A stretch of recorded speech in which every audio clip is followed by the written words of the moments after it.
नमस्कार दोस्तों, स्वागत है आपका स्टडी फॉर सिविल सर्विसेज में। ये करंट अफेयर का पापा वीडियो है। ये कंप्लीट नेशनल, कंप्लीट इंटरनेशनल, जितना एग्जाम के लिए जरूरी है वो सारी चीजें इसमें करवाई गई हैं।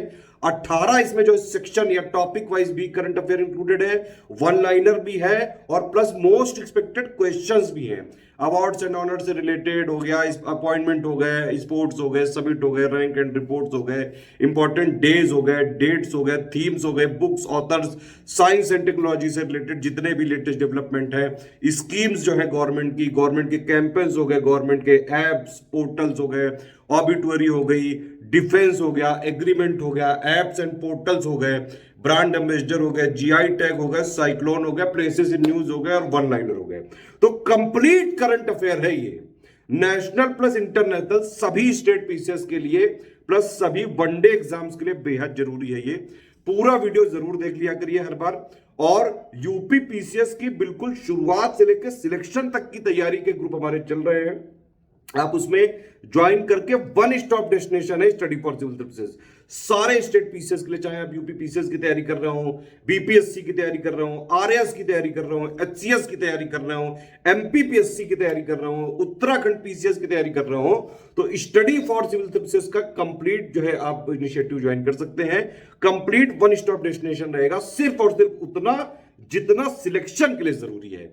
स्टडी फॉर सिविल सर्विसेज का जेन्युइन और ऑथेंटिक कंटेंट सिर्फ 3 नंबर है हमारे, 8564880530, 7523864455 और 9696066089। सिर्फ इन तीनों नंबर पे कॉल या व्हाट्सएप करके हमारे लेटेस्ट पेड ग्रुप में आके ही स्टडी फॉर सिविल सर्विसेज का ऑथेंटिक और जेन्युइन करंट अफेयर आपको मिल सकता है। करंट अफेयर के लिए बहुत मेहनत करते हैं, डेली डेटा कलेक्शन करते हैं, उसके बाद जाके जो है मंथली जब ये कंपाइलेशन हो रहा होता है तो 8 स्टेज से जाके प्रूफ रीडिंग से लेके ट्रांसलेशन से लेके जो है पूरा एक एक न्यूज, जो भी चीजें एग्जाम ओरिएंटेड हो, सब कुछ इसमें दिया जाता है। स्टडी फॉर सिविल सर्विसेज का करंट अफेयर हाईली रिकमेंडेड होता है किसी भी वनडे एग्जाम के लिए, किसी भी स्टेट पीसीएस एग्जाम के लिए, इवन यूपीएससी के लिए, जो उसमें फैक्चुअल करंट अफेयर आता है। वीडियो को पूरा जरूर देख लीजिएगा। तो इस वाले वीडियो से ओवरऑल या टोटल करंट अफेयर आपका कवर हो जाएगा। बाकी UP special, Bihar special, MP special, Rajasthan special, Uttarakhand special और सारे स्टेट पीसीएस का आपको स्टडी फॉर सिविल सर्विसेज के यूट्यूब चैनल में मिलता रहेगा। तुरंत सब्सक्राइब कर लीजिए। पिछले 1 महीने का पूरा करंट अफेयर का पूरा कच्चा चिट्ठा, सब कुछ कॉम्प्रिहेंसिव एनालिसिस एक ही जगह यही मिलेगी आपको। स्टडी फॉर सिविल सर्विसेज के अक्टूबर मंथ 2025 के मंथली करंट अफेयर के वीडियो में आप सभी का बहुत बहुत स्वागत है। इन सभी एग्जाम्स के लिए हमारा वीडियो जरूरी होता है। लगातार प्रूफ भी दिया जा चुका है और इसमें कोई शक है नहीं कि इन सभी एग्जाम्स में पूछे जाने वाले करंट अफेयर के सवालों को 100% आप सॉल्व कर सकते हैं हमारे इन करंट अफेयर के वीडियोस को देख करके और करंट अफेयर का पेड ग्रुप का मटेरियल लेकर के। स्टडी फॉर सिविल सर्विसेज के लगातार पेड बैचेस चल रहे हैं। किसी भी एग्जाम की अगर आपको क्वेरी करनी है हमारे पेड बैच से एसोसिएटेड, तो इन गिवन नंबर्स पर आप व्हाट्सएप मैसेज कर सकते हैं। एग्रीमेंट सेक्शन 2025 अक्टूबर मंथ का एक ही एग्रीमेंट है जो जरूरी है हमारे इस मंथ के लिए। मत्स्य पालन सब्सिडी पर वैश्विक व्यापार संगठन यानी WTO का एक एग्रीमेंट हुआ है। WTO का एग्रीमेंट ये फिशरीज सब्सिडीज से रिलेटेड है। फिशरीज सब्सिडीज से रिलेटेड इस एग्रीमेंट को फोर्स में लाया गया है। कुल मिलाकर 112 कंट्रीज हैं जिन लोगों ने इस एग्रीमेंट को रेटिफाई कर दिया। इंडिया भी इसमें शामिल है, इंडिया ने भी इसको सपोर्ट किया है। ये WTO का पहला मल्टीलेटरल एग्रीमेंट कहा जा सकता है, जिसका जो ऑब्जेक्टिव है वो है एनवायरमेंटल सस्टेनेबिलिटी। कुल मिलाकर इसका उद्देश्य यह है कि ऐसी हार्मफुल सब्सिडीज को रोकना जिससे फिशिंग बहुत ज्यादा हो रही है, ओवर फिशिंग हो रही है और जिससे बायोडाइवर्सिटी पर खतरा आ रहा है। तो ये है कुल मिलाकर उद्देश्य इसका। आ जाएंगे अपॉइंटमेंट सेक्शन पर। अपॉइंटमेंट कई सारे हुए हैं। कैथरीन कैनोली का अपॉइंटमेंट आयरलैंड की 10वीं राष्ट्राध्यक्ष या फिर आयरलैंड देश की पहली महिला राष्ट्राध्यक्ष ये बनी है और ये बहुत इंपॉर्टेंट है। किसी भी देश में जो पहली महिला राष्ट्राध्यक्ष बनी है वो हमारे एग्जाम के लिए एक जरूरी फैक्टर है। इसको आप स्टार मार्क करिएगा, ठीक है। आयरलैंड की पहली महिला राष्ट्राध्यक्ष या प्रेसिडेंट बनी है कैथरीन कैनोली। यूके से जस्ट जुड़ा है आयरलैंड, आप इसको मैप में यहाँ पे स्पॉट कर सकते हैं, ठीक है। इसके फिजिकल फीचर्स बहुत ब्रीफली हम लोग देख लेते हैं। डुबलिन इसकी कैपिटल हो गई। एक इंपॉर्टेंट शहर है इसका नॉर्दर्न आयरलैंड में, बेलफास्ट है। यहाँ से बहने वाली इंपॉर्टेंट नदियाँ हैं लीफी रिवर के बाद रिवर नॉर रिवर और शैनन रिवर। इसके अलावा यहाँ पर 12 पिन्स देखने को मिलते हैं माउंटेन और नेफिन्सबर्ग माउंटेन देखने को मिलते हैं। एक और इम्पोर्टेंट अपॉइंटमेंट, जापान की पहली फीमेल प्राइम मिनिस्टर ये नियुक्त हुई है Sanae Takaichi. Sanae Takaichi Japan first female prime minister, तो ये भी बहुत जरूरी अपॉइंटमेंट है, इसमें भी आप स्टार मार्क करिए। ठीक है, शिगेरू इशिबा का इन्होंने रिप्लेस कर लिया है और ये Japan first female prime minister appoint हुई हैं। आचार्य देवव्रत महाराष्ट्र के नए राज्यपाल का अतिरिक्त प्रभार इनको दिया गया है, क्योंकि सीपी राधाकृष्णन अब वाइस प्रेसिडेंट बन चुके हैं, जो कि महाराष्ट्र के राज्यपाल थे, अब उनकी जगह आ गए हैं। मतलब आचार्य देवव्रत को एडिशनल चार्ज दे दिया गया है। गुजरात के राज्यपाल थे ये, और महाराष्ट्र के भी बन गए हैं। गवर्नमेंट का गवर्नर का अपॉइंटमेंट जो होता है, ये होता है आर्टिकल 153 के अंतर्गत बाय प्रेसिडेंट ऑफ इंडिया। हालांकि इनको शपथ किसके द्वारा दिलाई जाती है? उस राज्य के हाई कोर्ट के कह सकते हैं न्यायाधीश के द्वारा, मुख्य न्यायाधीश के द्वारा, या फिर मुख्य न्यायाधीश अगर मौजूद नहीं है तो वरिष्ठ न्यायाधीश के द्वारा। 7th कॉन्स्टिट्यूशनल अमेंडमेंट एक्ट से ये प्रावधान कर दिया गया था कि एक ही व्यक्ति 2 या 2 से अधिक राज्य या यूटीज का राज्यपाल बन सकता है, तो उसी क्रम में ये बने हैं। आगे है डॉक्टर दीपक मित्तल। डॉक्टर दीपक मित्तल यूएई संयुक्त अरब अमीरात में भारत के नए राजदूत नियुक्त हुए थे। शबाना महमूद ब्रिटेन की नई गृह सचिव, और गृह सचिव ये सब पद जरूरी नहीं होते, लेकिन ये पाकिस्तान मूल की पहली महिला बनी थी, पाकिस्तानी रूट्स की विमेन, जिनको कह सकते हैं ब्रिटेन के गृह मंत्रालय में ये पद दिया गया था। शबाना महमूद ये पाकिस्तानी ओरिजिन की है और ये ब्रिटेन की न्यू हाउस सेक्रेटरी बनी है। सबिता भंडारी नेपाल की पहली महिला अटॉर्नी जनरल ये नियुक्त हुई थी। Nepal first women attorney general Sabita Bhandari. R Venkataramani Bharat के अटॉर्नी जनरल पद पर पुनः नियुक्त हुए हैं। आर वेंकटमणि रीअपॉइंट किया गया इनको, और इनका टेन्योर रहेगा 1 अक्टूबर 2025 से शुरू करते हुए 2027 तक, 2 साल के लिए। एक इम्पोर्टेंट संवैधानिक पद है अटॉर्नी जनरल ऑफ इंडिया का, और ये यूनियन एग्जीक्यूटिव का पार्ट है। इनको किसके द्वारा अपॉइंट किया जाता है? तो आर वेंकटमणि अपॉइंट किए गए थे किसके द्वारा? प्रेसिडेंट के द्वारा, आर्टिकल 76(1) के तहत। आर्टिकल 76(1) के तहत जो है इनको अपॉइंट किया जाता है बाय प्रेसिडेंट ऑफ इंडिया। न्यायमूर्ति प्रतिभा एम सिंह 2025-27 कार्यकाल के लिए बौद्धिक संपदा संगठन, वैश्विक बौद्धिक संपदा संगठन यानी कि वीपो में जो चेयर है एडवाइजरी बोर्ड ऑफ जजेस की, वो पद इनको मिल गया है 2025-27 के लिए। तो बोर्ड में जस्टिस प्रतिभा एम सिंह के अलावा जो Panama, China, Kazakhstan, Egypt, France और अन्य देशों के जजेस भी शामिल है। तो इनके पैनल की चेयर मिली है प्रतिभा एम सिंह को, जस्टिस प्रतिभा एम सिंह। श्री निर्मल कुमार मिंडा ये associated chamber of commerce and industries of India यानी एसोचैम के अध्यक्ष बन गए हैं। अध्यक्ष को बोलते हैं वहाँ पर एसोचैम में प्रेसिडेंट ऑफ एसोचैम। इन्होंने संजय नायर का स्थान ले लिया है। अमिताभ चौधरी ये जो है ये बने हैं एसोचैम के सेक्रेटरी जनरल, अमिताभ चौधरी, और प्रेसिडेंट है निर्मल कुमार मिंडा जी। आगे बढ़ेंगे, मिथुन मन्हास बीसीसीआई के मतलब भारतीय क्रिकेट कंट्रोल बोर्ड के नए अध्यक्ष बने 37वें। इन्होंने स्थान किसका ग्रहण किया है? रॉजर बिन्नी का, जो सुपरएनुएट हो गए यानी कि अपने पद से रिटायर हो गए हैं। विवेक मेनन की बात करें तो आईयूसीएन स्पीशीज सर्वाइवल कमीशन के नए अध्यक्ष बने हैं। New chair of IUCN species survival commission Vivek Menon इस संगठन के 75 वर्ष के इतिहास में पहले एशियन अध्यक्ष बने। ये इंपॉर्टेंट है, पहले इंडियन और पहले एशियन। अनंत गोयनका 2025-26 के लिए फिक्की के नए अध्यक्ष बने श्री अनंत गोयनका। प्रवीर रंजन केंद्रीय औद्योगिक सुरक्षा बल सीआईएसएफ के महानिदेशक बने हैं श्री प्रवीर रंजन।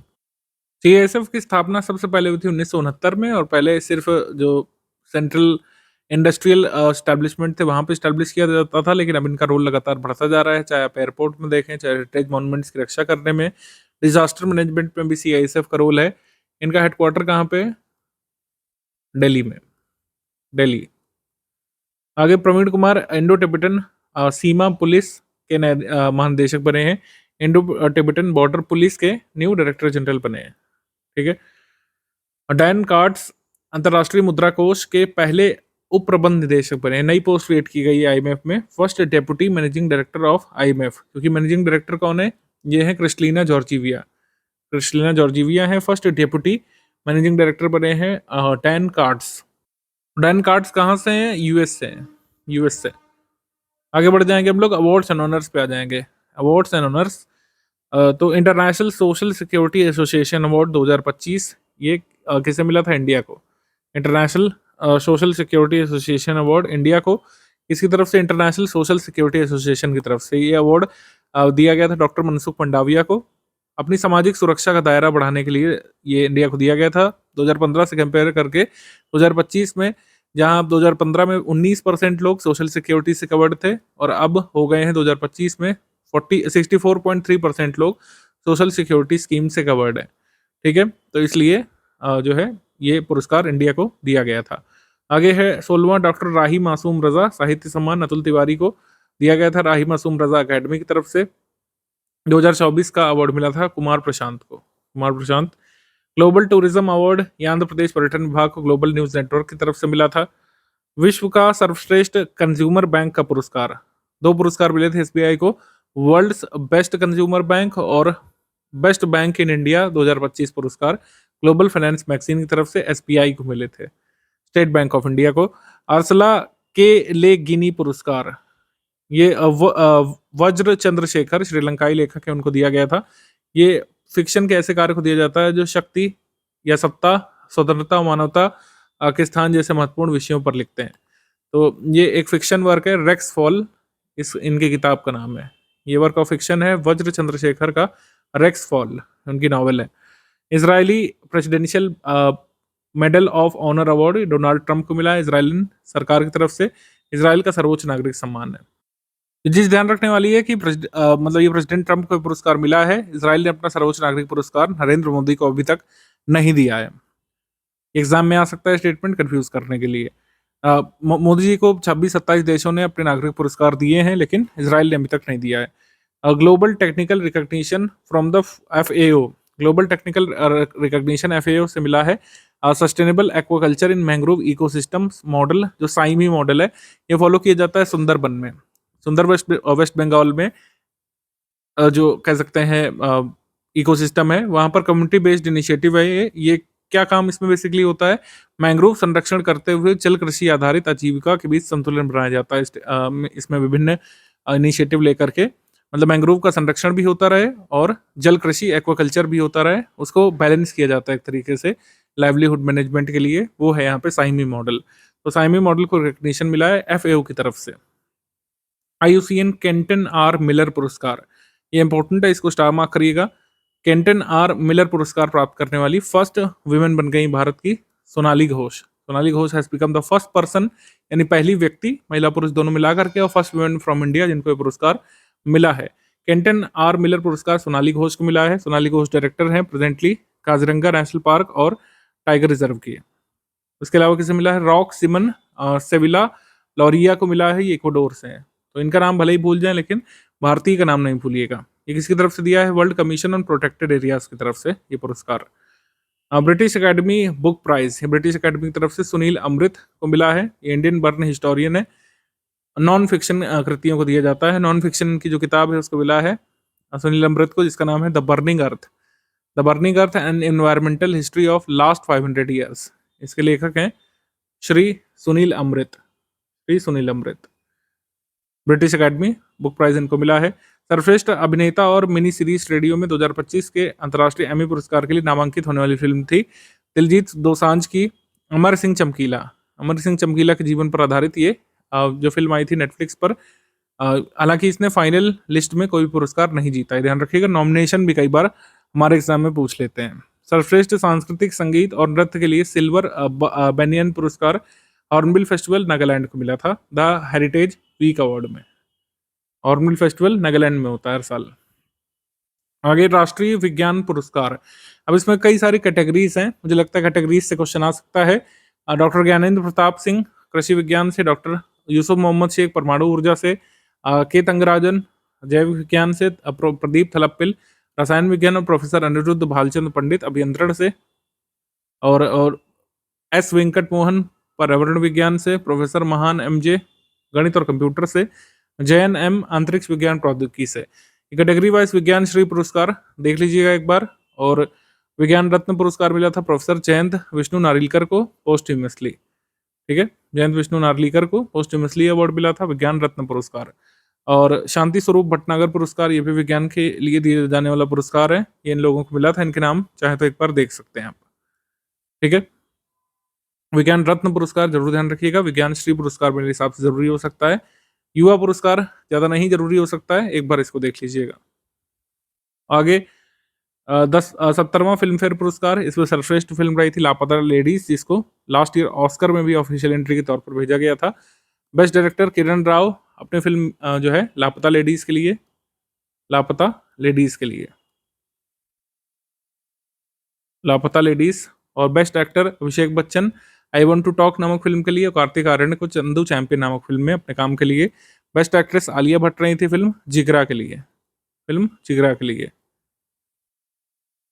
इस अवार्ड में लापता लेडीज ने सबसे ज्यादा अवार्ड्स जीते विभिन्न कैटेगरी में, और 2020 में जो गली बॉय फिल्म आई थी जिसने 13 अवार्ड जीते थे, उसकी बराबरी कर ली है। तो लापता लेडीज ने कुल मिलाकर अलग अलग कैटेगरीज में कुल मिलाकर 13 पुरस्कार जीते हैं। और ऐसा कारनामा पास्ट में किसने किया था? गली बॉय नामक फिल्म ने, गली बॉय 2020 में आई थी। ठीक है। 77वां प्राइम टाइम एमी अवार्ड, 77वां प्राइम टाइम एमी अवार्ड आयोजन इसका हुआ था 14 सितंबर 2025 को। आयोजन स्थल लॉस एंजल्स।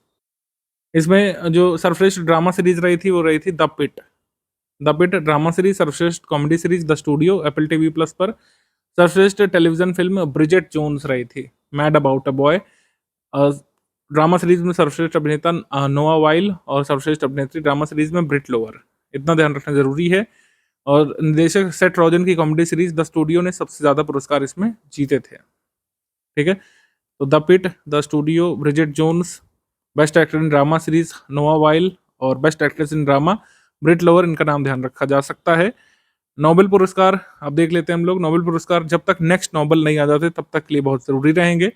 तो भौतिक विज्ञान श्रेणी में ये किन किन साइंटिस्ट को मिला है, पहले उनका नाम देखना है आपको, पहले उनका नाम देखना है और फिर किस लिए मिला है ये भी देखना है। तो जॉन क्लार्क को फिजिक्स में, मिशेल एच डॉवरेट को फिजिक्स में, और जॉन एम मार्टिनिस को फिजिक्स में। ये किस किस देश से हैं वो भी यहाँ पे लिखा हुआ है, एक बार देख लीजिएगा। ठीक है। और विद्युत परिपथ में मैक्रोस्कोपिक क्वांटम मैकेनिकल टनलिंग और ऊर्जा क्वांटीकरण की खोज के लिए, विद्युत परिपथ में मैक्रोस्कोपिक क्वांटम टनलिंग के लिए। रसायन विज्ञान क्षेत्र में पुरस्कार ये मिला है सुसुमु कितागावा को, ये जापान से। रिचर्ड रॉबसन ये यूके से, और उमर एम यागी यमाम जॉर्डन से। इनको मिला है मेटल ऑर्गेनिक फ्रेमवर्क के विकास के लिए, मेटल ऑर्गेनिक फ्रेमवर्क। उसके बाद जो है चिकित्सा के क्षेत्र में मैरी ई, फिजियोलॉजी और मेडिसिन के क्षेत्र में मैरी ई ब्रुनको को पुरस्कार मिला है, मैरी ई ब्रंको। और फ्रेड रोमस्टेल को पुरस्कार मिला है शिमोन सकागुची को, ये भी जापान से हैं। और साहित्य के क्षेत्र में पुरस्कार मिला है लैस्लो क्रास्नो होरकाई को, लैस्लो क्रास्नो होरकाई इनका नाम है, ये हंगरी से हैं, हंगरी देश से हैं। इससे पूर्व इन्होंने अपनी अनुवादित साहित्य बैरन वेनकेहेम्स या बैरन वेनकेहेम्स होमकमिंग के लिए ये पुरस्कार जीता था, यूएस नेशनल बुक अवार्ड। इनको मिला है एपोकैलिप्टिक आतंक के समय कला की शक्ति को पुनः पुष्ट करने वाली उनकी सशक्त और दूरदर्शी साहित्यिक कृतियों के लिए ये साहित्य का नोबेल पुरस्कार लास्लो क्रास्नोहोरकाई को। लेकिन सबसे ज्यादा चर्चा में रहा था नोबेल शांति पुरस्कार, क्योंकि डोनाल्ड ट्रंप उम्मीद कर रहे थे ग्लोबली कि उन्हें ही इस बार मिलेगा। कई सारे देशों के बीच युद्ध रुकवाने का क्लेम एटलीस्ट उन्होंने किया है, लेकिन इस बार उन्हें नहीं मिला। मारिया कोरिना मशाडो को मिला है, मारिया कोरिना मशाडो को पुरस्कार मिला है। ये कहाँ से हैं, किस देश से? वेनेजुएला से हैं, वेनेजुएला से। तो वेनेजुएला के लोगों के लिए लोकतांत्रिक अधिकारों का संवर्धन करने के उनके अथक प्रयास के और तानाशाही से लोकतंत्र की ओर जाने के लिए उनके प्रयासों के लिए, संघर्ष के लिए पुरस्कार मिला है मारियाना कोरिना मशाडो को। और सेवरिज रिक्स बैंक पुरस्कार, या फिर जिसको अर्थशास्त्र का नोबेल बोलते हैं, ये फिलिप ओगियोन को मिला है, फिलिप ओगियोन, जोएल मॉकिर को और पीटर हॉविट को, 3 साइंटिस्ट को मिला है अलग अलग देशों से। ये इनको किस लिए मिला है बेसिकली, ये इंपॉर्टेंट है। अर्थशास्त्र का पुरस्कार मिला है इन लोगों को for identifying the necessary conditions for sustainable development through technological process. ये इंपॉर्टेंट है क्योंकि सस्टेनेबल डेवलपमेंट ज़्यादातर स्टेट पीसीएस का एक इंपॉर्टेंट पार्ट होता है प्री मेंस में। तो इस साल का जो अर्थशास्त्र का पुरस्कार मिला है हमारे साइंटिस्ट को for identifying the necessary conditions for sustainable development through technological process. ये इंग्लिश मीडियम में गिवन है, इंग्लिश मीडियम वाले लोग इसको नोट कर सकते हैं, अदरवाइज स्क्रीनशॉट आप इसका रख सकते हैं। इंग्लिश मीडियम वाले लोग इसको नोट कर लीजिए। बढ़ते हैं हम लोग आगे। आगे बुक्स एंड ऑथर पे आ जाएंगे। मोदीज मिशन, ये किताब है श्री बर्जिस देसाई की, बर्जिस देसाई की। They will shoot you madam, my life through conflict, ये मेमोरी किसका है? हरिंदर बावेजा का। हरिंदर बावेजा का ये संस्मरण है। और ये कहाँ से कहाँ तक की कहानी बता रहे हैं? हरिंदर बावेजा बता रहे हैं ऑपरेशन ब्लू स्टार जो 1984 का हुआ था उससे लेकर 26/11 मुंबई अटैक्स तक की कहानी ये बता रहे हैं Harinder Baweja. They will shoot you madam, और मैडम ये किसको एड्रेस कर रहे हैं? ऑब्वियसली इंदिरा गांधी को। Mahatma Gandhi and the environment, ये किताब टी.एन. खोशू ने लिखी है। टी.एन. खोशू ने लिखी है Mahatma Gandhi and the environment, ये किताब इन्होंने लिखी है। आगे है इंपॉर्टेंट डेट्स थीम। हृदय दिवस 29 सितंबर को होता है, डोंट मिस अ बीट इस बार थीम थी। अंतर्राष्ट्रीय अनुवाद दिवस ये 30 सितंबर को होता है, translation shaping a future you can trust, ये इस बार थीम थी। International day of older persons ये 1 अक्टूबर को होता है। International day of older persons, वृद्ध व्यक्तियों का अंतर्राष्ट्रीय दिवस 1 अक्टूबर को। स्वच्छ भारत दिवस ये 2 अक्टूबर को होता है, गांधी जयंती के दिन स्वच्छोत्सव इस बार थीम थी। महात्मा गांधी जी की 156वीं जयंती इस बार बनाई गई थी। और विशेष सफाई अभियान 5.0 ये चला था 4 से 31 अक्टूबर तक, जिसका उद्देश्य स्वच्छ और स्वस्थ कार्यालय वातावरण प्रदान करना था। स्वच्छ भारत दिवस 2 अक्टूबर को। लाल बहादुर शास्त्री की जयंती 2 अक्टूबर को होती है। और काशी विद्यापीठ में जब इन्होंने अपना कोर्स पूरा किया था तो विद्यापीठ की तरफ से इन्हें शास्त्री की उपाधि मिली थी। इनका जो नारा दिया गया था जय जवान जय किसान 1965 के पाकिस्तान युद्ध के समय दिया गया था, और जब भारत फूड क्राइसिस से जूझ रहा था उस समय, ठीक है। और इनको मरणोपरांत मिला था भारत का सर्वोच्च नागरिक सम्मान भारत रत्न किस ईयर में? 1966 में। अंतर्राष्ट्रीय अहिंसा दिवस यानी कि international day of non violence ये 2 अक्टूबर को मनाया जाता है। Say no to violence, building institutions of peace ये इस बार थीम थी। आगे बढ़ेंगे हम लोग। 71वां राष्ट्रीय वन्य जीव सप्ताह ये 2 से 8 अक्टूबर को बनाया गया था। 71वां राष्ट्रीय वन्य जीव सप्ताह को 2 से 8 अक्टूबर को मतलब ये उत्तराखंड में हरि सिंह ऑडिटोरियम, इंदिरा गांधी राष्ट्रीय वन अकेडमी, वन अनुसंधान में इसका आयोजन किया गया था। तो उत्तराखंड के देहरादून में इसका आयोजन किया गया था, ये आपसे पूछ सकते हैं। वेन्यू क्या था? देहरादून, उत्तराखंड के देहरादून में, ठीक है। और कुछ इनिशिएटिव्स भी नए लॉन्च किए गए थे इसमें, इसको देख लेते हैं हम लोग। इसकी थीम थी ह्यूमन वाइल्ड लाइफ को एक्सिस्टेंस, ये इस बार थीम थी। लेकिन जो नए ये चलाए गए हैं इनिशिएटिव वो क्या थे? 5 national projects. Phase 2 of the project dolphin, project sloth bear, project घड़ियाल, और centre of excellence on human wildlife conflict, और project tigers outside tiger reserve. ये सब कुछ इनिशिएटिव्स लॉन्च किए गए थे वाइल्ड लाइफ के लिए इस कह सकते हैं वीक के सेलिब्रेशन में, 71वें राष्ट्रीय वन्यजीव सप्ताह में। ये कुछ नए इनिशिएटिव अनाउंस किए गए थे हमारे पर्यावरण मंत्री की तरफ से। वर्ल्ड नेचर डे ये 3 अक्टूबर को होता है। वर्ल्ड नेचर डे 3 अक्टूबर को होता है। इसके बाद आ जाते हैं विश्व पशु कल्याण दिवस। विश्व पशु कल्याण दिवस ये 4 अक्टूबर को होता है। वर्ल्ड स्पेस वीक ये मनाया गया था 4 से 10 अक्टूबर को। पशु कल्याण दिवस की थीम थी save animals save the planet. चौथा राष्ट्रीय डॉल्फिन दिवस ये 5 अक्टूबर को मनाया गया था। सबसे पहली बार राष्ट्रीय डॉल्फिन दिवस मनाया गया था 5 अक्टूबर 2022 को। विश्व शिक्षक दिवस यानी वर्ल्ड टीचर्स डे ये 5 अक्टूबर को होता है। वर्ल्ड हैबिटेट डे यानी पर्यावास दिवस ये 6 अक्टूबर को। अर्बन क्राइसिस रिस्पॉन्स पर थीम थी, अर्बन क्राइसिस रिस्पॉन्स। प्रत्येक वर्ष अक्टूबर माह के पहले सोमवार को होता है, तो ये फिक्स नहीं है। इस बार बनाया गया था 6 अक्टूबर को वर्ल्ड हैबिटेट डे। अभिधम्म दिवस ये 7 अक्टूबर को मनाया गया था। अभिधम्म दिवस इसका सेलिब्रेशन हुआ था गौतम बुद्ध यूनिवर्सिटी ग्रेटर नोएडा में। शरद पूर्णिमा के दिन आयोजित किया गया था अभिधम्म दिवस। Bharat, Myanmar, Cambodia, Vietnam, Sri Lanka से जो विद्वान शोधकर्ता आए थे उन्होंने अपने शोध पत्र प्रस्तुत किए थे। बुद्धिज्म पर फोकस कॉन्फ्रेंस था अभिधम्म दिवस। 6वां वैश्विक कपास दिवस मनाया गया था कॉटन डे 7 अक्टूबर को। और इसमें एक कह सकते हैं इनिशिएटिव भी बार बार जो चर्चा में आता है 5F, farm, fibre, factory, fashion, foreign, ये किस बारे में है ये पूछा जा सकता है। तो ये कॉटन से एसोसिएटेड इनिशिएटिव है 5F इनिशिएटिव। 5F इनिशिएटिव का संबंध किससे है आपसे पूछ सकते हैं, तो कॉटन से। इसकी थीम थी the fabric of our lives, cotton. आगे बढ़ते हैं भारतीय वायुसेना दिवस, इंडियन एयरफोर्सेस डे। और हमारी एयरफोर्सेस का आदर्श वाक्य है नभम स्पृशम दीप्तम यानी गर्व के साथ आकाश को छूना। 93वीं वर्षगांठ को सेलिब्रेट किया गया था गाजियाबाद स्थित हिंडन वायुसेना स्टेशन में। और इसका जो फ्लाई पास्ट का प्रदर्शन है ये होना था 9 नवंबर 2025 को गुवाहाटी में। और इसकी थीम थी जो है भारतीय वायुसेना अचूक, अभेद्य और सटीक। वैश्विक मानसिक स्वास्थ्य दिवस, वर्ल्ड मेंटल हेल्थ डे, ये 10 अक्टूबर को होता है। Access to service, mental health in catastrophes and emergencies, ये इस बार थीम थी। मेंटल हेल्थ पर काफ़ी बात होती रहती है सोशल मीडिया पर। मेंटल हेल्थ दिवस ये कब होता है, ये ध्यान रखना है आपको, 10 अक्टूबर को। आप कमेंट सेक्शन में एक बार जल्दी से लिख करके बताइए। अगर आप स्टडी फॉर सिविल सर्विसेज के व्यूअर्स हैं तो आपको पता होगा। कब होता है वर्ल्ड सुसाइड प्रिवेंशन डे, बताइए कमेंट करके। अंतर्राष्ट्रीय बालिका दिवस, ये 11 अक्टूबर को होता है। बालिका दिवस, the girl I am the change I lead, ये इस बार थीम थी। अंतर्राष्ट्रीय आपदा जोखिम न्यूनीकरण दिवस, ये 13 अक्टूबर को होता है। फंड रिजाइलियंस नॉट डिजास्टर्स, ये इस बार थीम थी। वर्ल्ड स्टूडेंट्स डे, ये 15 अक्टूबर को होता है। एपीजे अब्दुल कलाम जी की बर्थ एनिवर्सरी पर। Empowering students as agents of innovation and change, ये इस बार थीम थी। Empowering students as an agents of innovation and change. अंतर्राष्ट्रीय ग्रामीण महिला दिवस, ये 15 अक्टूबर को होता है। The rise of rural women building resilient futures with Beijing +30, ये थीम थी इस बार। International day of rural womens. World food day, ये 16 अक्टूबर को होता है। खाद्य दिवस 16 अक्टूबर को। Hand in hand for better food and better future, ये थीम थी। विश्व एनेस्थीसिया दिवस, ये 16 अक्टूबर को होता है। गरीबी उन्मूलन के लिए अंतर्राष्ट्रीय दिवस, ये 17 अक्टूबर को होता है। और इस बार थीम थी ending social and institutional mall treatment. ये पूरी थीम नहीं, बस आपसे पूछेंगे कि by ensuring respect and effective support for families, इतना ही कई बार पूछ लेंगे। Ending social and institutional mall treatment. Poverty बहुत इंपॉर्टेंट टॉपिक है, तो पॉवर्टी का दिवस या गरीबी उन्मूलन के लिए अंतर्राष्ट्रीय दिवस कब होता है, आपको पता होना चाहिए। विश्व आघात दिवस यानी ट्रूमा डे, ट्रूमा डे ये होता है 17 अक्टूबर को। वर्ल्ड डे ऑफ स्टैटिस्टिक्स या वैश्विक सांख्यिकी दिवस, ये 20 अक्टूबर को होता है।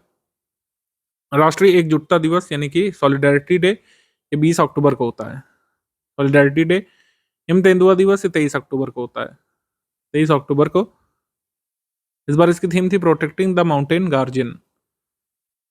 यूनाइटेड नेशंस डे 24 अक्टूबर को होता है और इस बार 80वीं वर्षगांठ मनाई गई थी यूएन की। United Nations at 80 building our future together, ये इस बार थीम थी बिल्डिंग आर फ्यूचर टुगेदर। इसके बाद 23वां वैश्विक पोलियो दिवस, ये 24 अक्टूबर को होता है। And polio every child every vaccine everywhere. Polio से जुड़े कुछ डेट्स आपको पता होना चाहिए कि जैसे भारत में पल्स पोलियो इम्यूनाइजेशन प्रोग्राम कब जारी किया गया था, 1995 में। और इंडिया डब्ल्यूएचओ के द्वारा पोलियो फ्री कब घोषित हुआ, 2014 में।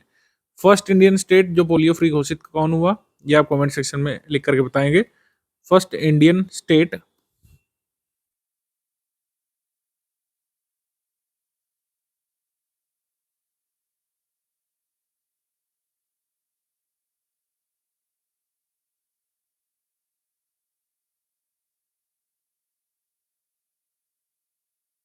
पोलियो फ्री घोषित होने वाला पहला भारत का राज्य कौन सा था, ये कमेंट सेक्शन में लिख करके बताइए आप। First Indian state to become polio free. Science and tech section पे आ जाते हैं। अक्टूबर मंथ में जरूरी होता जा रहा है सेक्शन। भारत ने अपना पहला स्वदेशी एंटीबायोटिक बना लिया है जिसका नाम है नेफिथ्रोमाइसिन। नेफ्थ्रोमाइसिन या नेफिथ्रोमाइसिन बना लिया है। ये काम आ सकता है कैंसर रोगियों के लिए और अनियंत्रित मधुमेह रोगियों के लिए लाभदायक है। बैक्टीरियल इन्फेक्शन के खिलाफ ये एग्जिस्टिंग जो ड्रग है एजिथ्रोमाइसिन 3 डोज में इससे 10 गुना अधिक प्रभावी है, ये ध्यान रख सकते हैं। तो हमारी इंडिजिनस मेडिसिन का क्या नाम है, नेफिथ्रोमाइसिन इसका नाम है। नेफ्थ्रोमाइसिन या नेफिथ्रोमाइसिन इसका नाम है। इसका जो ट्रेड नेम डिसाइड हुआ है जिस नाम से मिलेगी मेडिकल स्टोर्स पे वो है मिकनाफ। मिकनाफ नाम से ये सेल की जाएगी। सूर्य से निकलने वाले कोरोनल मास इंजेक्शन या कोरोनल मास इंजेक्शन के चंद्रमा पर पड़ने वाले प्रभावों को ऑब्जर्व किया है हमारे चंद्रयान 2 के पेलोड चेस ने। चंद्र एटमॉस्फेरिक कंपोजिशनल एक्सप्लोरर 2 यानी CHACE चेस 2 पेलोड ने डिस्कवर किया है the effect of coronal mass ejection from sun on the moon. Important है, ध्यान रख सकते हैं। एंट्रोमिक्स कैंसर वैक्सीन जो है ये रशिया वालों ने निकाली है। mRNA आधारित कैंसर वैक्सीन है जो ट्रायल्स में 100% प्रभावी लोग बता रहे हैं। रशिया की एंट्रोमिक्स वैक्सीन है, एंटेरोमिक्स रशिया की। कोविड-19 टीकों जैसे ही mRNA तकनीक का उपयोग करके विकसित की गई है एंट्रोमिक्स वैक्सीन को प्रतिरक्षा प्रणाली को कैंसर कोशिकाओं को पहचानने और उन्हें नष्ट करने के लिए ट्रेन किया गया है। एक ऐसी वैक्सीन है mRNA बेस्ड वैक्सीन है, जैसे कोविड-19 वैक्सीन होती है उसी टेक्निक पर आधारित है। बिना सर्जरी के मस्तिष्क कोशिकाओं को स्टिमुलेट करने वाली एक नैनो मटेरियल डेवलप कर लिया गया है भारत के द्वारा। इसको नाम दिया गया है graphite carbon nitride. Graphite carbon nitride बिना इलेक्ट्रोड, लेजर या चुंबक की आवश्यकता के उत्तेजित किया जा सकता है मस्तिष्क कोशिकाओं को। और जो रिसर्चर डॉक्टर मनीष सिंह है, उनका कहना है कि फर्स्ट टाइम डिमॉन्स्ट्रेशन किया गया है एक सेमीकंडक्टर नैनो मटेरियल का, जो डायरेक्टली न्यूरॉन को कंट्रोल कर सकता है बिना किसी एक्सटर्नल स्टिमुलेशन, मैग्नेट वगैरह या मशीन का यूज़ करे। भारत मौसम विज्ञान विभाग में सोडार प्रणाली का उद्घाटन किया गया है। सोडार प्रणाली कहाँ लगाई गई है? आईएमडी दिल्ली के कैंपस में, इंडियन मेट्रोलॉजिकल डिपार्टमेंट के दिल्ली हेडक्वार्टर में इसको लगाया गया है। इसको डेवलप किसने किया? CSIR advance material and process research institute Bhopal ने, AMPRI भोपाल ने बनाया है। इसको इंस्टॉल किया गया सोडार प्रणाली को, यानी साउंड डिटेक्शन एंड रेंजिंग प्रणाली को, IMD दिल्ली में। आगे है डोपिंग रोधी परीक्षण के लिए दुर्लभ संदर्भ सामग्री। तो डोपिंग टेस्ट के लिए एथलीट्स जो प्रतिबंधित दवाएं लेते हैं उसको अच्छे से टेस्ट करने के लिए, उसके एनालिटिकल टेस्टिंग के लिए एक दुर्लभ और उच्च शुद्धता वाली reference material methane DNN long term metabolite LTM को डिस्कवर कर लिया गया है। ठीक है, तो ये काम आएगा किसमें? डोप टेस्टिंग में बेसिकली काम आएगा। इसको किसने डेवलप किया? National institute of pharmaceutical research and education, Guwahati ने। Dharwad research and technology incubator Dharti और बायोनेस्ट इंक्यूबेशन सेंटर का उद्घाटन कहाँ पे किया गया था? IIT धारवाड़ में, Indian institute of technology Dharwad में। पृथ्वी का अस्थायी दूसरा चंद्रमा 2025 PN7, ये नासा ने खोज किया है कि ये भारत का, मतलब ये भारत नहीं कह सकते हैं, हमारी अर्थ का एक टेम्पररी मून टाइप हो सकता है, क्योंकि 2083 तक ये पृथ्वी के आगे पीछे चलता रहेगा, मतलब पृथ्वी के ऑर्बिट को कॉपी करता है, तो हमें ऐसा आभास होता है कि ये पृथ्वी के चक्कर लगा रहा है। ठीक है, तो ये 18 से 36 मीटर चौड़ा एक अंतरिक्ष पिंड है, जो जिसकी ऑर्बिट जो है काफ़ी हद तक मून के समतुल्य, तभी इसको सेकंड मून कहा जा रहा है। ये यहाँ पे इसे क्वासी मून या फिर अर्ध चंद्रमा कहा गया है। तो इसका नाम ध्यान रख सकते हैं, इसका जो नाम है वो है, ये है earth temporary second moon 2025 PN7। Defence section पे आ जाते हैं। कौन सा अभ्यास कहाँ पे हुआ, ये जरूरी है। जैसे अभ्यास अचूक प्रहार, ये अरुणाचल प्रदेश में हुआ। किसने किया? सेना और भारत तिब्बत पुलिस, सीमा पुलिस ने, इंडो टिबेटन बॉर्डर पुलिस ने इसको किया था, और इंडियन आर्मी ने किया था अचूक प्रहार अरुणाचल में। अभ्यास युद्ध कौशल, ये तवांग में हुआ था, अरुणाचल में भारतीय सेना ने किया था। अभ्यास सागर माथा फ्रेंडशिप, ये नेपाल में हुआ था। ये चाइना और नेपाल का संयुक्त अभ्यास था, चाइना नेपाल का सागर माथा फ्रेंडशिप। आगे संयुक्त वायुसेना और नौसैनिक अभ्यास फ्रीडम एज ये हुआ था जेजू आइलैंड साउथ कोरिया में, जेजू आइलैंड साउथ कोरिया में। और इसमें पार्टिसिपेट किया था US ने, साउथ कोरिया ने और जापान ने। US, साउथ कोरिया, जापान ने। जापान भारत का समुद्री अभ्यास जो होता है वो होता है जाइमेक्स नाम से। किस नाम से होता है? चाइमेक्स नाम से, चाइमेक्स। INS सह्याद्री ने इसमें पार्टिसिपेट किया था। आगे बढ़ेंगे। Exercise ocean sky, ocean sky ये स्पेन में हुई था, स्पेन की वायुसेना द्वारा आयोजित किया गया था इसको। और भारत ने पहली बार एक नॉन नेटो मेंबर कंट्री के रूप में इस अभ्यास में पार्टिसिपेट किया था, ओशन स्काई में, ओशन स्काई। ड्रोन कवच, ये अरुणाचल में हुआ था, ड्रोन कवच। भारतीय सेना की पूर्वी कमांड, ईस्टर्न कमांड ने इसको किया था। आगे 10वां राष्ट्रीय स्तरीय प्रदूषण प्रतिक्रिया अभ्यास नैट पोल रेक्स एक्सरसाइज चेन्नई में इंडियन कोस्ट गार्ड ने की थी। इंडियन कोस्ट गार्ड ने नैट पोल रेक्स किया था, इंडियन कोस्ट गार्ड। आगे संयुक्त समुद्री अभ्यास कोंकण, कोंकण ये हम लोग किसके साथ करते हैं? यूनाइटेड किंगडम की नौसेना के साथ। भारतीय नौसेना इसको करती है कोंकण, यूनाइटेड किंगडम की नेवी के साथ, कोंकण। आगे भारत दक्षिण कोरिया के मध्य पहला द्विपक्षीय नौसैनिक अभ्यास हुआ था, INROKN, Busan naval base south Korea में हुआ था। आगे बढ़ेंगे। चौथा संयुक्त सैन्य अभ्यास ऑस्ट्रा हिंद, तो नाम से पता चल रहा है ऑस्ट्रेलिया के साथ, इस बार ऑस्ट्रेलिया में हुआ था। नेवल एक्सरसाइज समुद्र शक्ति विशाखापट्टनम में, और ये इंडोनेशिया के साथ भारत का एक्सरसाइज होता है समुद्र शक्ति नाम से, समुद्र शक्ति। पहला anti submarine warfare shallow watercraft माहे को भारतीय नौसेना में शामिल कर दिया गया है। यह है anti submarine warfare shallow watercraft माहे। पुडुचेरी के एक आइलैंड के नाम पर इसका नाम रखा गया है, माहे। तीव्र गश्ती पोत ICG अजीत और अपराजित का जलावतरण किया गया था। ठीक है, तो ये है high speed patrol boats, ICGS Ajit और ICGS अपराजित, इनको लॉन्च किया गया है, मतलब इनको शामिल कर लिया गया है नेवी में। और स्टैटिक फायरिंग सुविधा केंद्र त्रिनेत्र का उद्घाटन किया गया है भीमुनिपट्टनम विशाखापट्टनम में। ठीक है, भीमुनिपट्टनम नियर विशाखापट्टनम, ये बेसिकली एक स्टैटिक फायरिंग फैसिलिटी है जिससे नेवल वीपन सिस्टम को टेस्ट किया जाएगा। ठीक है, नौसैनिक हथियारों को, हथियार प्रणालियों को परीक्षण यहाँ पे किया जा सकता है। इसका नाम रखा गया है त्रिनेत्र। त्रिनेत्र। इसके बाद लॉन्च ऑफ आईसीजीएस अक्षर। आईसीजीएस अक्षर बेसिकली ये तेज गश्ती पोत है, तीव्र गश्ती पोत है। ये है हाई स्पीड सर्वे शिप है, या फिर फास्ट पेट्रोल वीजल इसको कह सकते हैं। इंडिजिनस सक्षम एंटी ड्रोन ग्रिड लॉन्च कर दिया गया है जिसका नाम है सक्षम एंटी ड्रोन ग्रिड लॉन्च। तो एंटी ड्रोन ग्रिड है ये टैक्टिकल बैटलफील्ड स्पेस में 3000 मीटर यानी करीब 10,000 फीट तक का हवाई क्षेत्र कवर करके ड्रोन निगरानी प्रदान करता है। मतलब दुश्मन के ड्रोन बेसिकली डिटेक्ट कर सकता है सक्षम। एंटी ड्रोन ग्रिड है बेसिकली सक्षम। ठीक है, सक्षम का फुल फॉर्म है situational awareness for kinetic soft and hard kill asset management. आगे हम लोग बढ़ेंगे। स्वदेशी रूप से विकसित सैन्य लड़ाकू पैराशूट प्रणाली का 32,000 फीट की ऊंचाई पर सफल परीक्षण किया गया है। आईएनएस सतलज द्वारा संयुक्त जल सर्वेक्षण सफलतापूर्वक पूरा कर लिया गया। एनएस सतलुज अक्टूबर 2025 में मॉरिशस हाइड्रोग्राफिक सर्विस के साथ 35,000 वर्ग का जो नॉटिकल माइल्स का क्षेत्र है इसमें इसने हाइड्रोग्राफिक सर्वे पूरा कर लिया है। तो आईएनएस सतलुज ने ये जो है मॉरिशस की एजेंसीज के साथ ही हाइड्रोग्राफिक सर्वे पूरा किया है आईएनएस सतलुज ने। संयुक्त राष्ट्र सैनिक योगदानकर्ता देशों के प्रमुखों का सम्मेलन हुआ था न्यू दिल्ली में। ठीक है, इसको होस्ट किया था इंडिया ने दिल्ली में। 32 देशों ने पार्टिसिपेट किया था इसमें। ऑब्वियसली सेक्शन में जाते हैं। चार्ली कर्क ये अमेरिकन एक्टिविस्ट थे, ये नहीं रहे। इनको गोली मारी गई थी बेसिकली। अमेरिकन कमबैक टूर के दौरान ये भाषण दे रहे थे यूनाइटेड स्टेट्स के ऊटा वैली यूनिवर्सिटी में। वहाँ पर भाषण देते हुए इन पर गोली चली थी, ये नहीं रहे। पंडित छन्नूलाल मिश्रा ये क्लासिकल म्यूजिक सिंगर है, हिंदुस्तानी क्लासिकल म्यूजिक के सिंगर, ये नहीं रहे। किस किस घराने से जुड़े थे? किराना घराने से और बनारस घराने से जुड़े थे। और साथ ही ये सेमी क्लासिकल फॉर्म्स जो हैं यूपी के ठुमरी, दादरा, चैती और कजरी जैसे अर्थशास्त्रीय विधाओं से भी जुड़े रहे थे। इनको जो है कौन सा सम्मान मिल चुका है? पद्म विभूषण तक इनको मिल चुका है 2010 में। पद्म भूषण मिल चुका है, माफ कीजिए, पद्म भूषण इनको मिल चुका है। और 2020 में पद्म विभूषण मिला था, माफ कीजिए।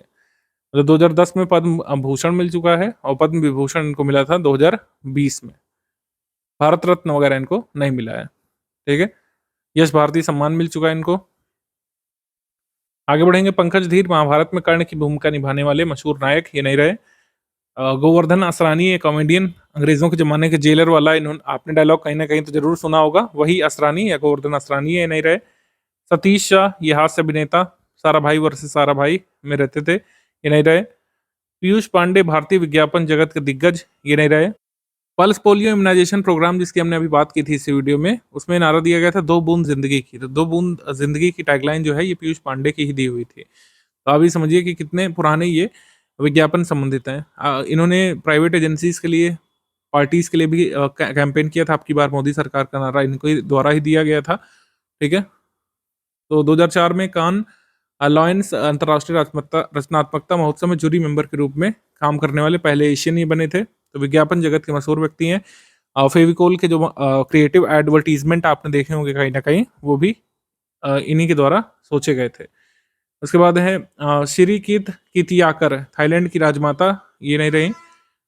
ये 1950 में इनका राज्याभिषेक हुआ था और ये महारानी वहां की घोषित हुई थी। 93 वर्ष की आयु में इनका निधन हुआ है अक्टूबर में। Sirikit Kitiyakara queen mother of Thailand. Doctor K Matangi Ramakrishnan, renowned plastic surgeon of India.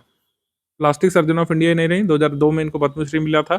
2009 में जी विटाकर अंतर्राष्ट्रीय बर्न्स पुरस्कार, 2014 में अवैयर पुरस्कार इनको मिला था। आगे हम लोग बढ़ेंगे। स्कीम्स कैंपेन इनिशिएटिव पर। भारतीय इनिशिएटिव के बारे में बात करेंगे। एपीडा का इनिशिएटिव है।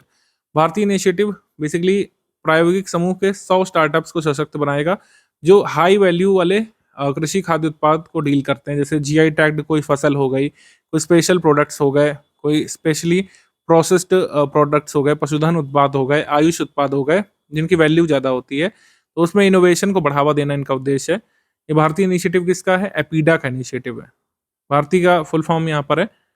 भारतीय का फुल फॉर्म है Bharat hub for agri tech resilience, advancement and incubation for export. तो इसका उद्देश्य यही है कि भारत के जीआई प्रोडक्ट्स को निखारना है, उसमें इनोवेशन प्रमोट करना है, टेक्नोलॉजी से उनको लेस करना है, जिससे हम अपना एक्सपोर्ट बढ़ा सकें। ठीक है, तो ये है भारतीय इनिशिएटिव। अब आ जाते हैं national camel sustainability initiative. Camel sustainability initiative का आशय ये है कि लगातार जो कैमल पॉपुलेशन भारत में घटती जा रही है, इसको रोकना है। उसके लिए कई तरीके के काम कर रहे हैं, जैसे कैमल्स के लिए इकोलॉजिकल और इकोनॉमिक इंपॉर्टेंस के जो भी मतलब काम किए जा सकते हैं उसको बढ़ाना है। कैमल हर्डिंग कम्युनिटीज की लाइवलीहुड को सपोर्ट करना है, जिससे ज़्यादा से ज़्यादा लोग ऊँट पालें। आगे दलहन आत्मनिर्भरता मिशन और प्रधानमंत्री धन धान्य कृषि योजना को ऑफिशियली लॉन्च कर दिया गया है। एक एक करके दोनों के बारे में बात करेंगे, क्योंकि ये बहुत ज़रूरी मिशन है। इनको स्टार मार्क करिएगा, ये आने वाले यूपीएससी एग्जाम के लिए भी ज़रूरी हो सकता है, और सभी स्टेट पीसीएस के लिए, इवन वनडे एग्जाम्स के लिए कुछ फैक्ट इसके जरूरी हो सकते हैं। देखिए, सबसे पहली चीज़ ये है कि दलहन आत्मनिर्भरता मिशन ये कब अनाउंस किया गया था? तो इसको अनाउंस किया गया था बजट भाषण में। ज्ञान सर ने वीडियो में बताया होगा कि इसको जो है अनाउंस किया गया था यूनियन बजट 2025-26 में पहली बार निर्मला सीतारमण जी ने अपने भाषण में डिस्कस किया था कि हम पल्सेस में आत्मनिर्भरता प्राप्त करना चाहते हैं। उसका एक कारण यह है कि पल्सेस का वैसे तो इंडिया लार्जेस्ट प्रोड्यूसर है, दालों का सबसे बड़ा प्रोड्यूसर भारत में है, लेकिन भारत में इतना कंजप्शन पल्सेस का होता है कि हमको बाहर से मंगाना पड़ता है। ठीक है, इसका आशय है कि भारत विश्व का सबसे बड़ा दलहन उत्पादक राष्ट्र है, हालांकि घरेलू मांग के अनुरूप जो है नहीं बढ़ पा रहा है उत्पादन। तो हमको घरेलू मांग को पूरा करने वाला उत्पादन यहाँ पे बढ़ाना है। इसके लिए कुछ टारगेट भी सेट किया गया है। टारगेट ये है कि उत्पादन को 350 लाख टन तक पहुंचाना है, दलहनों का क्षेत्रफल बढ़ा करके 310 लाख हेक्टेयर करना है, और किन दालों पर फोकस किया जाएगा? तूर या अरहर, उड़द और मसूर पर बेसिकली फोकस किया जाएगा। ये हो गया दलहन आत्मनिर्भरता पर मिशन। ये है यहाँ पे, इसको 6 सालों के लिए क्रियान्वित किया जाएगा। कितने वर्ष के लिए? 6 साल के लिए। 2025 से शुरू करके 2031 तक कार्यान्वित किया जाने वाला है। धन धान्य कृषि योजना के बारे में बात करें तो 16 जुलाई को कैबिनेट से मंजूरी मिली थी। इसका उद्देश्य 6 वर्षों के लिए 100 निम्न प्रदर्शन करने वाले जो कृषि जिले हैं, जो अल्प उत्पादकता जहां पर है, अल्प शस्य गहनता है, अल्प ऋण उपलब्धता है किसानों को, उसके आधार पर ये कवर किया जाएगा। अच्छा, एक चीज और है कि भले ही 100 कवर करेंगे पूरे देश में से, लेकिन हर राज्य यूटी में से एक एक जरूर कवर करेंगे, जिससे जोग्राफिकल इंक्लूजन इंश्योर हो। और जिलों को कैसे चुना जाएगा? जिलों को चुना जाएगा बेसिकली शुद्ध फसल क्षेत्र के आधार पर, परिचालन जोत के भाग के रूप में, या फिर जहां जहां पर प्रोडक्टिविटी कम है उन जिलों को चुना जाएगा। लेकिन हर राज्य यूटी से एक एक तो चुने ही जाएंगे। ये यहाँ पे तो प्रधानमंत्री कृषि धन धान्य कृषि योजना का उद्देश्य है तो increase productivity, promote crop diversification, improve irrigation and storage facilities for farmers and ensure credit availability। तो ऐसा सब चीजें अगर कर दी जाएंगी तो जाहिर सी बात है उस क्षेत्र की उत्पादकता बढ़ जाएगी अपने आप। 100 लो परफॉर्मिंग एग्रीकल्चरल डिस्ट्रिक्ट्स को low productivity, low cropping intensity, less credit disbursement के आधार पर 6 साल के लिए चुना जाएगा। लेकिन हर राज्य यूटी से एक एक जिले चुने जरूर जाएंगे। ये यहाँ पे Ramanujan junior researchers programme Bharat UK ने शुरू किया है। तो यहाँ भारत के mathematicians basically London institute of mathematics sciences में जाकर के ज्वाइंट रिसर्च कर सकते हैं। ये यहाँ पे तो ब्रिटिश प्रधानमंत्री 2025 में कीर स्टारमर आए थे, उन्होंने बेसिकली ये समझौता साइन किया है। Ramanujan junior researchers programme Bharat और यूके का इनिशिएटिव है। ऐसे इनिशिएटिव एग्जाम में पूछे जाते हैं, जैसे अगर आपको याद हो मेट्स प्रोग्राम, मेट्स कार्यक्रम जो है भारत ऑस्ट्रेलिया का, ये स्टूडेंट स्कॉलरशिप कार्यक्रम ही था, student exchange programme Bharat Australia का। ये पूछा गया था 2024 के प्रीलिम्स में। आगे बढ़ेंगे हम लोग राज्य की सरकारी योजना कार्यक्रमों के बारे में। अटल उत्कृष्ट शिक्षा योजना, अटल उत्कृष्ट शिक्षा योजना सबसे पहली चीज ये कहाँ की योजना है? छत्तीसगढ़ सरकार की योजना है। श्रमिकों के बच्चों को 14 निजी आवासीय विद्यालयों में निःशुल्क शिक्षा उपलब्ध करा जाएगी। जो बच्चे क्लास 6 से लेकर 12 तक पढ़ते हैं उन बच्चों को चुना जाएगा इसमें, और राज्य के 200 बच्चों को लाभ ये देने वाले हैं। जाहिर सी बात है इसमें कई सारे एलिजिबिलिटी रिस्ट्रिक्शंस भी होंगे, सभी को नहीं मिलेगा, लेकिन निर्माण श्रमिकों के बच्चों को निजी आवासीय विद्यालयों में निःशुल्क शिक्षा उपलब्ध कराएगा छत्तीसगढ़ का लेबर डिपार्टमेंट। छत्तीसगढ़ का लेबर डिपार्टमेंट सारी कॉस्ट जो है ये वहन करेगा। आगे आ जाएंगे स्पोर्ट्स करंट अफेयर पर। स्पोर्ट्स में दिलीप ट्रॉफी या दलीप ट्रॉफी, इसमें विजेता रहा था सेंट्रल जोन, भारत का घरेलू क्रिकेट टूर्नामेंट होता है। उपविजेता यहाँ पर रहा था साउथ जोन। पुरुष एशिया कप T20 वाला, इस पर काफ़ी कंट्रोवर्सी भी हुई थी, लगातार सोशल मीडिया पर आपने देखा होगा। भारतीय टीम बीसीसीआई को ट्रोल किया गया था कि किस तरीके से उन्होंने पहलगाम हमले के बाद भी पाकिस्तान के साथ खेलना स्वीकार कर लिया। हालांकि ये हुआ था यूएई में, ये मैचेस जो हैं ये यूएई में हुए थे, लेकिन पाकिस्तान ने भी इसमें पार्टिसिपेट किया था, बल्कि फाइनल भारत पाकिस्तान के बीच हुआ था। भारत जो है विजेता इसमें 9वीं बार रहा था, पाकिस्तान को 5 विकेट से हराया था। फाइनल में उपविजेता पाकिस्तान, सर्वाधिक रन अभिषेक शर्मा के थे और सर्वाधिक विकेट कुलदीप यादव ने निकाले थे 17। ठीक है, ये है यहाँ पे। भारतीय टीम ने एशियाई क्रिकेट परिषद के अध्यक्ष मोहसिन नकवी से ट्रॉफी लेने से मना कर दिया था। ठीक है, तो ट्रॉफी लेवल लेके चले गए थे, सब सोशल मीडिया पर ये चीजें हुई थी। आगे है, भारतीय क्रिकेट टीम का नया जर्सी प्रायोजक बना है अपोलो टायर्स। अपोलो टायर्स बन गया है जर्सी स्पॉन्सर भारत का, भारतीय क्रिकेट टीम का बेसिकली। ये एग्रीमेंट 2.5 साल के लिए हुआ है। ड्रीम 11 को उन्होंने रिप्लेस कर लिया है। एथलेटिक्स के बारे में बात करें तो 12वां वैश्विक पैरा एथलेटिक्स चैंपियनशिप ये हुई थी। इसमें विराज शुभंकर था, विराज शुभंकर था। भारतीय दल के 73 एथलीट इसमें शामिल हुए थे। 186 मेडल्स पर कंपटीशन हुआ था। कोलंबिया की एनजी निकोल मेजिया ने T38 में 100 मीटर दौड़ में एक वैश्विक रिकॉर्ड कायम कर दिया था।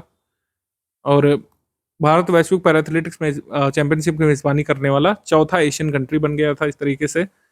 पदक तालिका में शीर्ष पर हालांकि कोई एशियन कंट्री नहीं था, ब्राजील था। सेकंड पर चाइना। इंडिया होस्ट जो था ये 10th नंबर पर था। इंडिया के कुल मेडल हैं 22 और स्वर्ण पदक कुल मिलाकर हैं 6 स्वर्ण पदक विजेताओं में सिमरन शर्मा, सुमित अंतिल, संदीप सिंह, रिंकू हुड्डा, शैलेश कुमार, निषाद कुमार, ये सब थे। तो ये आप ध्यान रख सकते हैं एथलेटिक्स चैंपियनशिप के बारे में, क्योंकि होस्ट इंडिया था इस वजह से जरूरी है।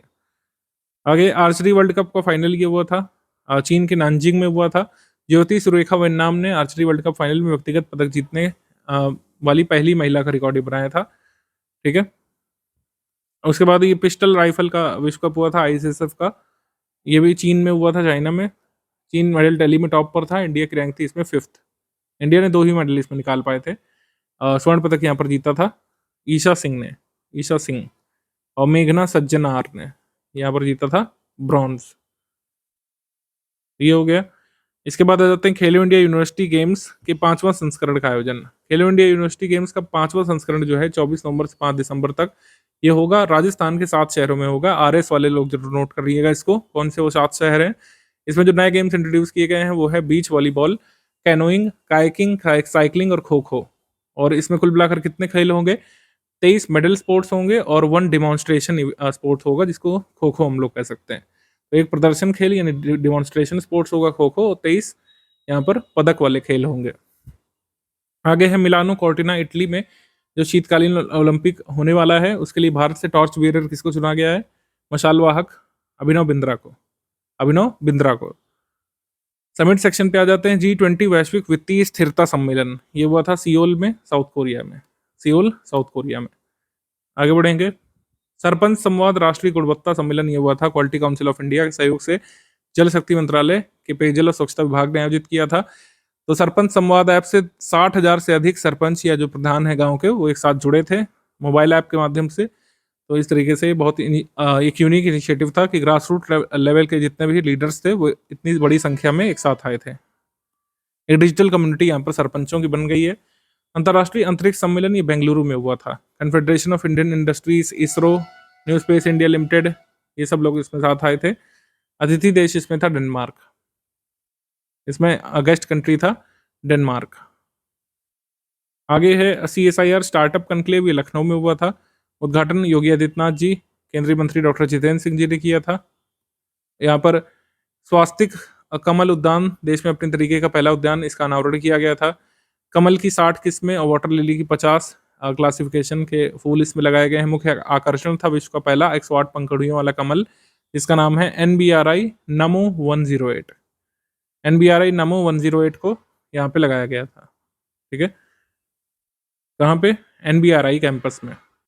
NBRI का मतलब है नेशनल बोटेनिकल रिसर्च इंस्टीट्यूट, राष्ट्रीय वनस्पति अनुसंधान संस्थान, लखनऊ में है ये।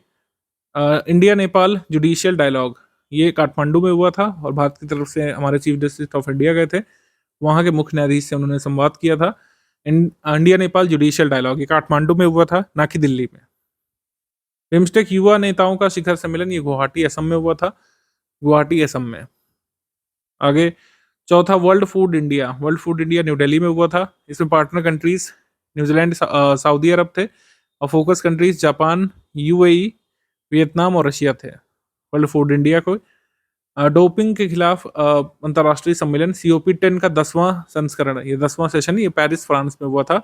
भारत को 2025-27 की अवधि के लिए एशिया पैसिफिक समूह के लिए पुनः उपाध्यक्ष चुना गया था, वाइस चेयर, ये ध्यान रख सकते हैं COP10 में।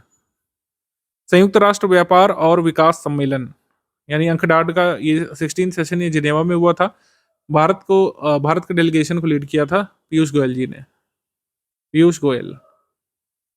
आगे 47वां दक्षिण पूर्व एशियाई राष्ट्र संघ का शिखर सम्मेलन यानी कह सकते हैं आसियान समिट, 47वीं आसियान समिट हुई थी और साथ ही 22वीं आसियान इंडिया एनुअल समिट या मीट हुई थी। तो ये एक साथ हुआ था कार्यक्रम, 47वां आसियान समिट और 22वां आसियान इंडिया एनुअल समिट जो हुआ था। और तिमोर लेस्ते नामक कंट्री को आसियान के 11वें मेंबर के रूप में अप्रूव कर दिया गया है।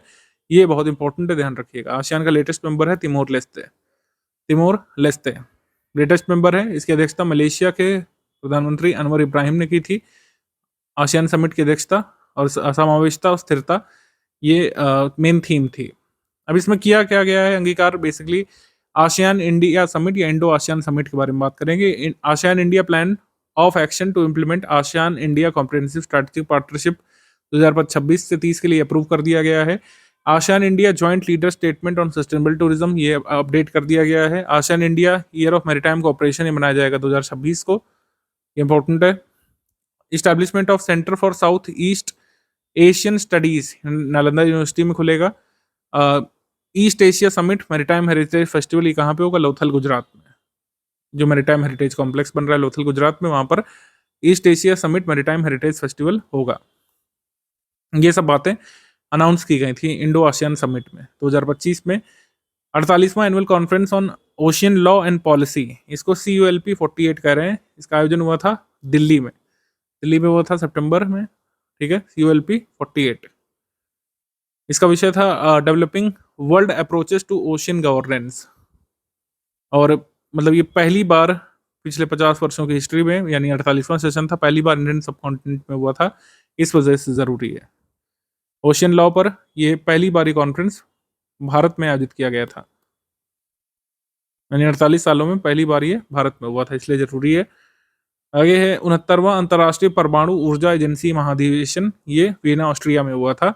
नया मेंबर जो अप्रूव हुआ है international atomic energy agency assembly में, वो है मालदीव जो है ये जुड़ गया और इस तरीके से 181 सदस्य हो गए इसमें। भारत की तरफ से गए थे अजीत कुमार मोहंती, जो राष्ट्रीय परमाणु ऊर्जा आयोग के अध्यक्ष हैं। IUCN वर्ल्ड कंजर्वेशन कांग्रेस, इसका आयोजन किया गया था अबू धाबी में, UAE में। तो भारत ने कहा है कि अगले 5 वर्षों में एक ऐसा रोड मैप भारत बनाएगा कि अपनी नेशनल रेड लिस्ट बाकायदा जारी करेगा वन्य जीवों की। प्रत्येक 4 वर्ष में एक बार ये कॉन्फ्रेंस होता है, इस बार ये हुआ है अबू धाबी UAE में ये कॉन्फ्रेंस हुआ है। इस कांग्रेस में तमिलनाडु के पाक बे में भारत के पहले डुगोंग संरक्षण रिजर्व को वैश्विक समुद्री जैव विविधता के संरक्षण के एक मॉडल के रूप में मान्यता मिली है इस कॉन्फ्रेंस में। आगे बढ़ेंगे, ये बहुत जरूरी ध्यान रखिएगा। India first dugong conservation reserve ये कहाँ पे? पाक बे, तमिलनाडु में।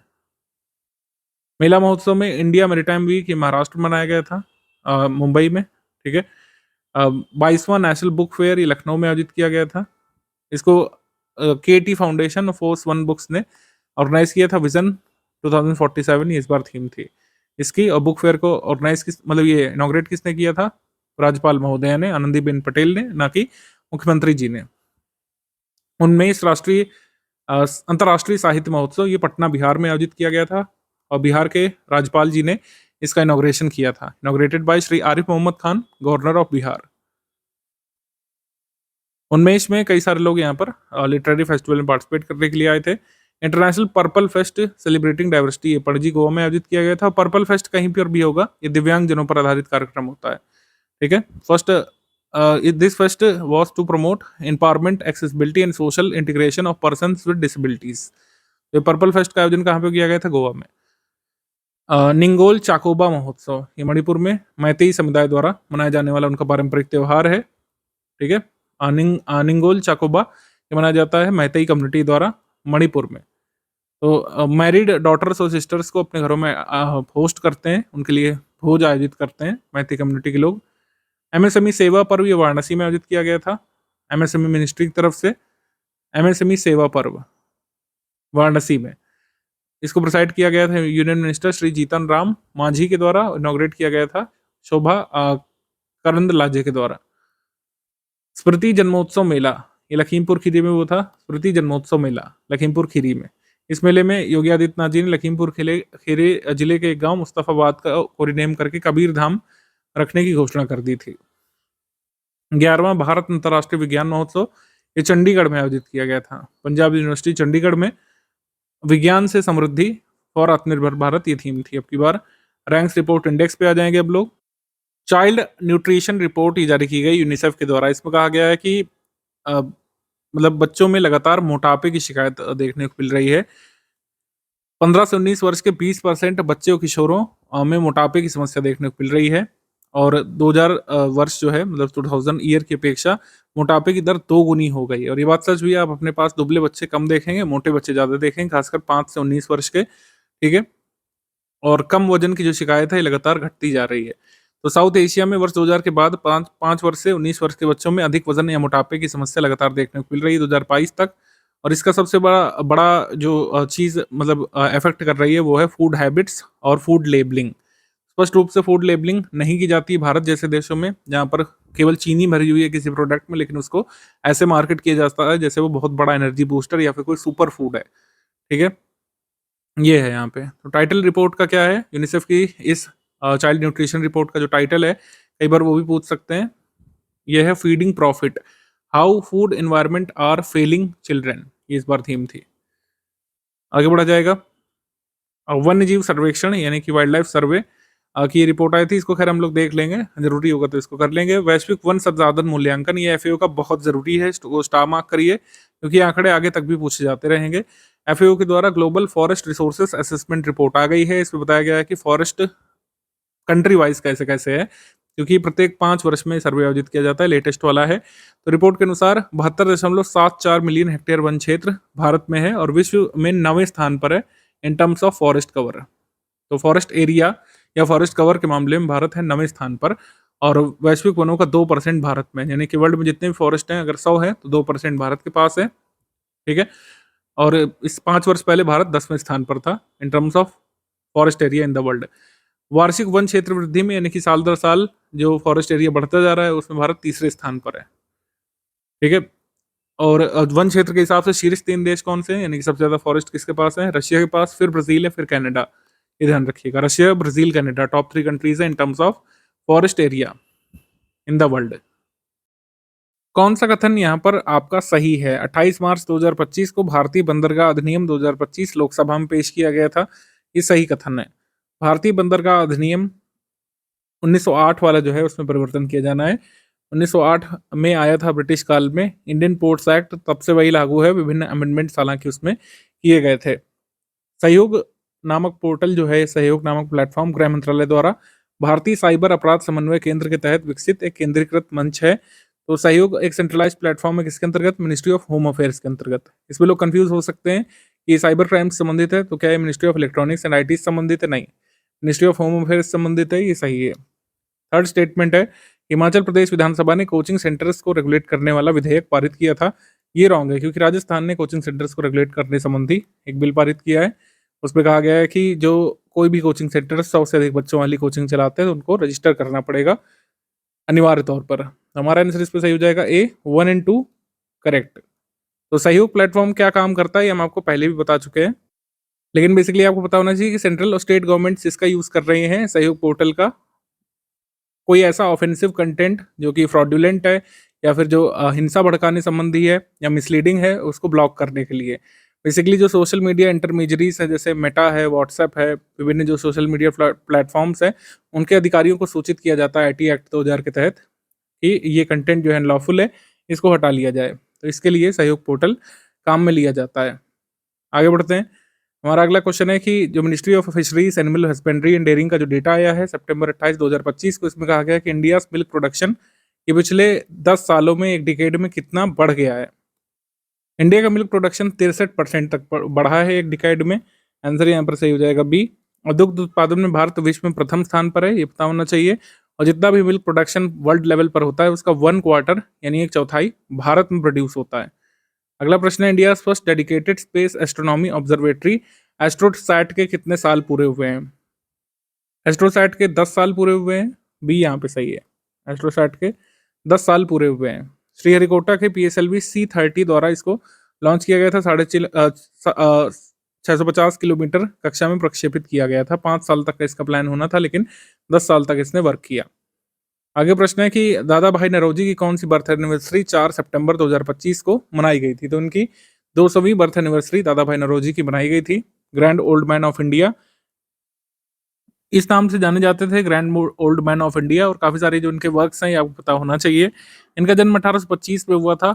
इन्होंने ऑर्गेनाइजेशन सेटअप किए थे लंदन इंडियन सोसाइटी और ईस्ट इंडिया एसोसिएशन।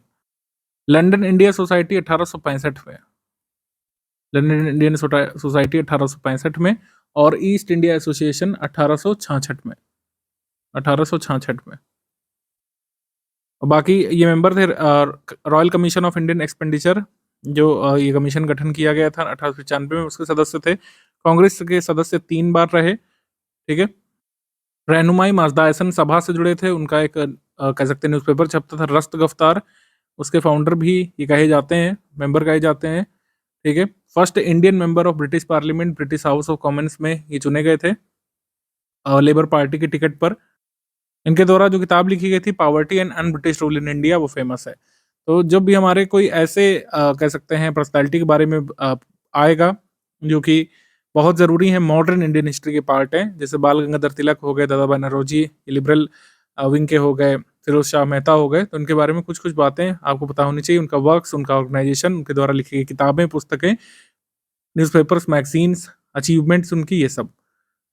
आगे बढ़ेंगे। निम्नलिखित में से कौन सा कथन यहाँ पे रॉन्ग है? उत्तर प्रदेश डिस्प्ले और कैमरा मॉड्यूल सहित 11 वस्तुओं के मैन्युफैक्चरिंग के लिए, इलेक्ट्रिक कंपोनेंट्स की मैन्युफैक्चरिंग के लिए इलेक्ट्रिक कंपोनेंट पॉलिसी लेकर के आया है। उत्तर प्रदेश सरकार ने इसको अप्रूव किया 1 अप्रैल 2025 को, ये सही है। आगे है, उत्तर प्रदेश मंत्रिमंडल ने निवेश आकर्षित करने और निवेश संवर्धन के लिए 2 नई नीतियां जारी की हैं। उत्तर प्रदेश निर्यात प्रोत्साहन नीति 5 वर्ष के लिए, उत्तर प्रदेश इलेक्ट्रॉनिक्स घटक विनिर्माण policy, electric component manufacturing policy. तो ये भी सही कथन है। अगला स्टेटमेंट है कि 10 सितंबर को यूनियन मिनिस्टर जितेंद्र सिंह जी ने इनॉग्रेट किया था इलेक्ट्रिक व्हीकल टेस्टिंग फैसिलिटी, कहाँ पे? अलीपुर रीजनल लेबोरेटरी कोलकाता में। ये इनॉग्रेट तो हुई है कलकत्ता में इलेक्ट्रिक वाहन सुविधा, लेकिन जितेंद्र सिंह जी ने नहीं किया है। ठीक है। तो ये रॉन्ग हो जाएगा यहाँ पर, जितेंद्र सिंह जी ने नहीं किया, प्रहलाद जोशी जी ने किया है इनॉग्रेट। तो आंसर हो जाएगा इसमें इनकरेक्ट स्टेटमेंट सी, केवल 3। प्रहलाद जोशी, केंद्रीय मंत्री प्रहलाद जोशी ने इनॉग्रेट किया था इसको अलीपुर रीजनल लेबोरेटरी में। State of art electric testing EV testing facility, और इंडिया का टारगेट है 30% जो इलेक्ट्रिक व्हीकल पेनिट्रेशन इंश्योर करना 2030 तक, मतलब 2030 तक जितने भी व्हीकल्स रोड पर चलें उसमें से कम 30% इलेक्ट्रिक व्हीकल्स रहें। आगे है, 4 सितंबर 2025 को केंद्रीय मंत्री किरण रिजिजू और भूटान के प्रधानमंत्री शेरिंग तोब्गे ने बिहार के किस जिले में निर्मित रॉयल भूटान बौद्ध मंदिर का उद्घाटन किया था? नालंदा में किया था, नालंदा में किया था, भी यहाँ पे सही है। शेरिंग तोब्गे भारत की आधिकारिक यात्रा पर सितंबर में आए थे। नीतीश कुमार जो मुख्यमंत्री हैं बिहार के, उनके द्वारा टेंपल को इनॉग्रेट किया था, मतलब टेंपल का फाउंडेशन स्टोन रखा गया था नवंबर 11 2018 में। अब जाकर के मंदिर ये पूरा हो गया है। ठीक है ना। नालंदा जिले के राजगीर में रॉयल भूटान बौद्ध मंदिर का उद्घाटन किया गया है फाइनली। इनमें से किस डिस्ट्रिक्ट में मुख्यमंत्री योगी आदित्यनाथ जी ने किस जिले में गोरखा युद्ध स्मारक के सौंदर्यीकरण और संग्रहालय निर्माण परियोजना का शिलान्यास किया है? ये कहाँ बनेगा? गोरखपुर में। ऑप्शन नंबर ए, गोरखपुर में ये गोरखा युद्ध स्मारक बनेगा। आगे बढ़ेंगे। निम्नलिखित में से कौन सा कथन सही है? बैंक नोटों के लिए एक नई माइक्रो साइट आरबीआई ने लॉन्च की है, इंडियन करेंसी RBI.org। पहले ये वेबसाइट पैसा बोलता है नाम से होती थी। इसमें आप इंडियन करेंसीज के बारे में जानकारी प्राप्त करते हैं, तो ये सही है। आगे स्टेटमेंट की, अनंत शस्त्र एक कह सकते हैं indigenous quick reaction surface to air missile है, QRSAM मिसाइल है, जिसको DRDO ने और भारत इलेक्ट्रॉनिक्स लिमिटेड BEL ने और भारत डायनेमिक्स लिमिटेड ने डेवलप किया। इसकी रेंज 30 किलोमीटर है। ये सही है, अनंत शस्त्र। ओके। फिर सीशेल्स के प्राइम मिनिस्टर नवींद्र चंद्र राम गुलाम जो है भारत की यात्रा पर थे, ये गलत है। ये मॉरिशस के हैं, ना कि सीशेल्स के। मॉरिशस के आए थे पीएम, ना कि सीशेल्स के। हमारा कथन सही हो जाएगा इसमें B, 1 and 2 only, 1 and 2 only, B. Mauritius के प्रधानमंत्री नवीन चंद्र राम गुलाम आए थे और ये मुंबई, वाराणसी, अयोध्या और तिरुपति की यात्रा पर रहे थे। आगे हम लोग बढ़ेंगे। 8 सितंबर 2025 को निवेशक शिक्षा और संरक्षण निधि प्राधिकरण ने अपना कौन सा स्थापना दिवस मनाया था? नवा स्थापना दिवस मनाया गया था। इसकी स्थापना हुई थी investor education end fund protection fund authority की 2016 में। तो नवा यहाँ पे स्थापना दिवस मनाया गया। मिनिस्ट्री ऑफ कॉर्पोरेट अफेयर्स के अंतर्गत ही काम करती कंपनीज एक्ट के तहत ही बनाई गई investor education and protection fund authority. आगे बढ़ेंगे। केंद्रीय मंत्री अमित शाह जी ने कितने हवाई अड्डों पर fast track immigration trusted traveller programme का उद्घाटन किया है? रिसेंटली 5 हवाई अड्डों पर किया है, जिसमें लखनऊ का एयरपोर्ट भी शामिल है। तो लखनऊ भी इसमें शामिल हो गया है। हाल में तिरुवनंतपुरम, त्रिची, कोझिकोड और अमृतसर एयरपोर्ट्स में किया है। अब टोटल 13 एयरपोर्ट्स ऐसे हो गए हैं जिसने फैसिलिटी इंप्लीमेंट कर दी है। Fast track trusted traveller programme का मतलब है जो लगातार ट्रैवल करते रहते हैं भारत से बाहर से आने वाले लोग, उनको बार बार चेकिंग वगैरह नहीं देनी पड़ेगी। आगे बढ़ेंगे। निम्नलिखित में से कौन सा कथन सही है? फिलीपींस के सेबू प्रोविंस में के उत्तर में बोगो सिटी में एक अभी भूकंप आया था। एक पावरफुल अर्थक्वेक ने हिट किया था 1 अक्टूबर को। ठीक है, 50 से कुछ कम लोगों की मृत्यु इसमें हुई थी। India voted against the resolution in support of the New York declaration on the peaceful resolution of Palestine issue and the implementation of 2 state solution. तो इंडिया ने वोट इन फेवर किया है, वोटेड इन फेवर यहाँ पे होना चाहिए, यहाँ पे अगेंस्ट दिया हुआ है तो ये रॉन्ग है। सेकंड स्टेटमेंट इनकरेक्ट हो गया। इसके बाद है कि थालवेग डॉक्ट्रिन एक इंटरनेशनल लॉ का पार्ट है जिसका डिस्प्यूट है वाटर बाउंड्री डिस्प्यूट्स को सॉल्व करना या रिवर डिस्प्यूट्स को सॉल्व करना हम लोग कह सकते हैं। तो ये सही है। हमारा आंसर क्या हो जाएगा इसमें? 1 and 3 only correct, 1 and 3 only correct. ठीक है। India voted in favor of resolution titled Support for the New York Declaration on the Peaceful Settlement of Palestine Problem and the Implementation of Two-State Solution। इसको introduce किया था किसने? France ने।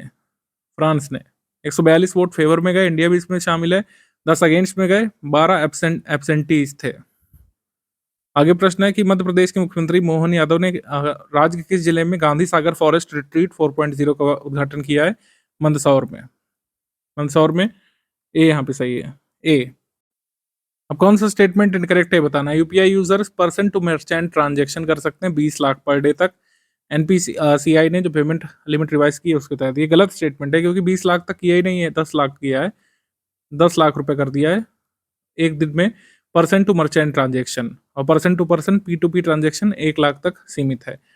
केंद्रीय मंत्री निर्मला सीतारमण जी और श्री अश्विनी वैष्णव ने नीति आयोग द्वारा विकसित भारत के लिए आई रोड मैप और फ्रंटियर टेक रिपोजिटरी का शुभारंभ किया था। ये सही कथन। आगे है फिकी मीटिंग जो हुई थी दिल्ली में, उसमें ये लॉन्च किया गया था सरल पोर्टल, एक टूल सरल लॉन्च किया गया था to make scientific research more accessible to the general public.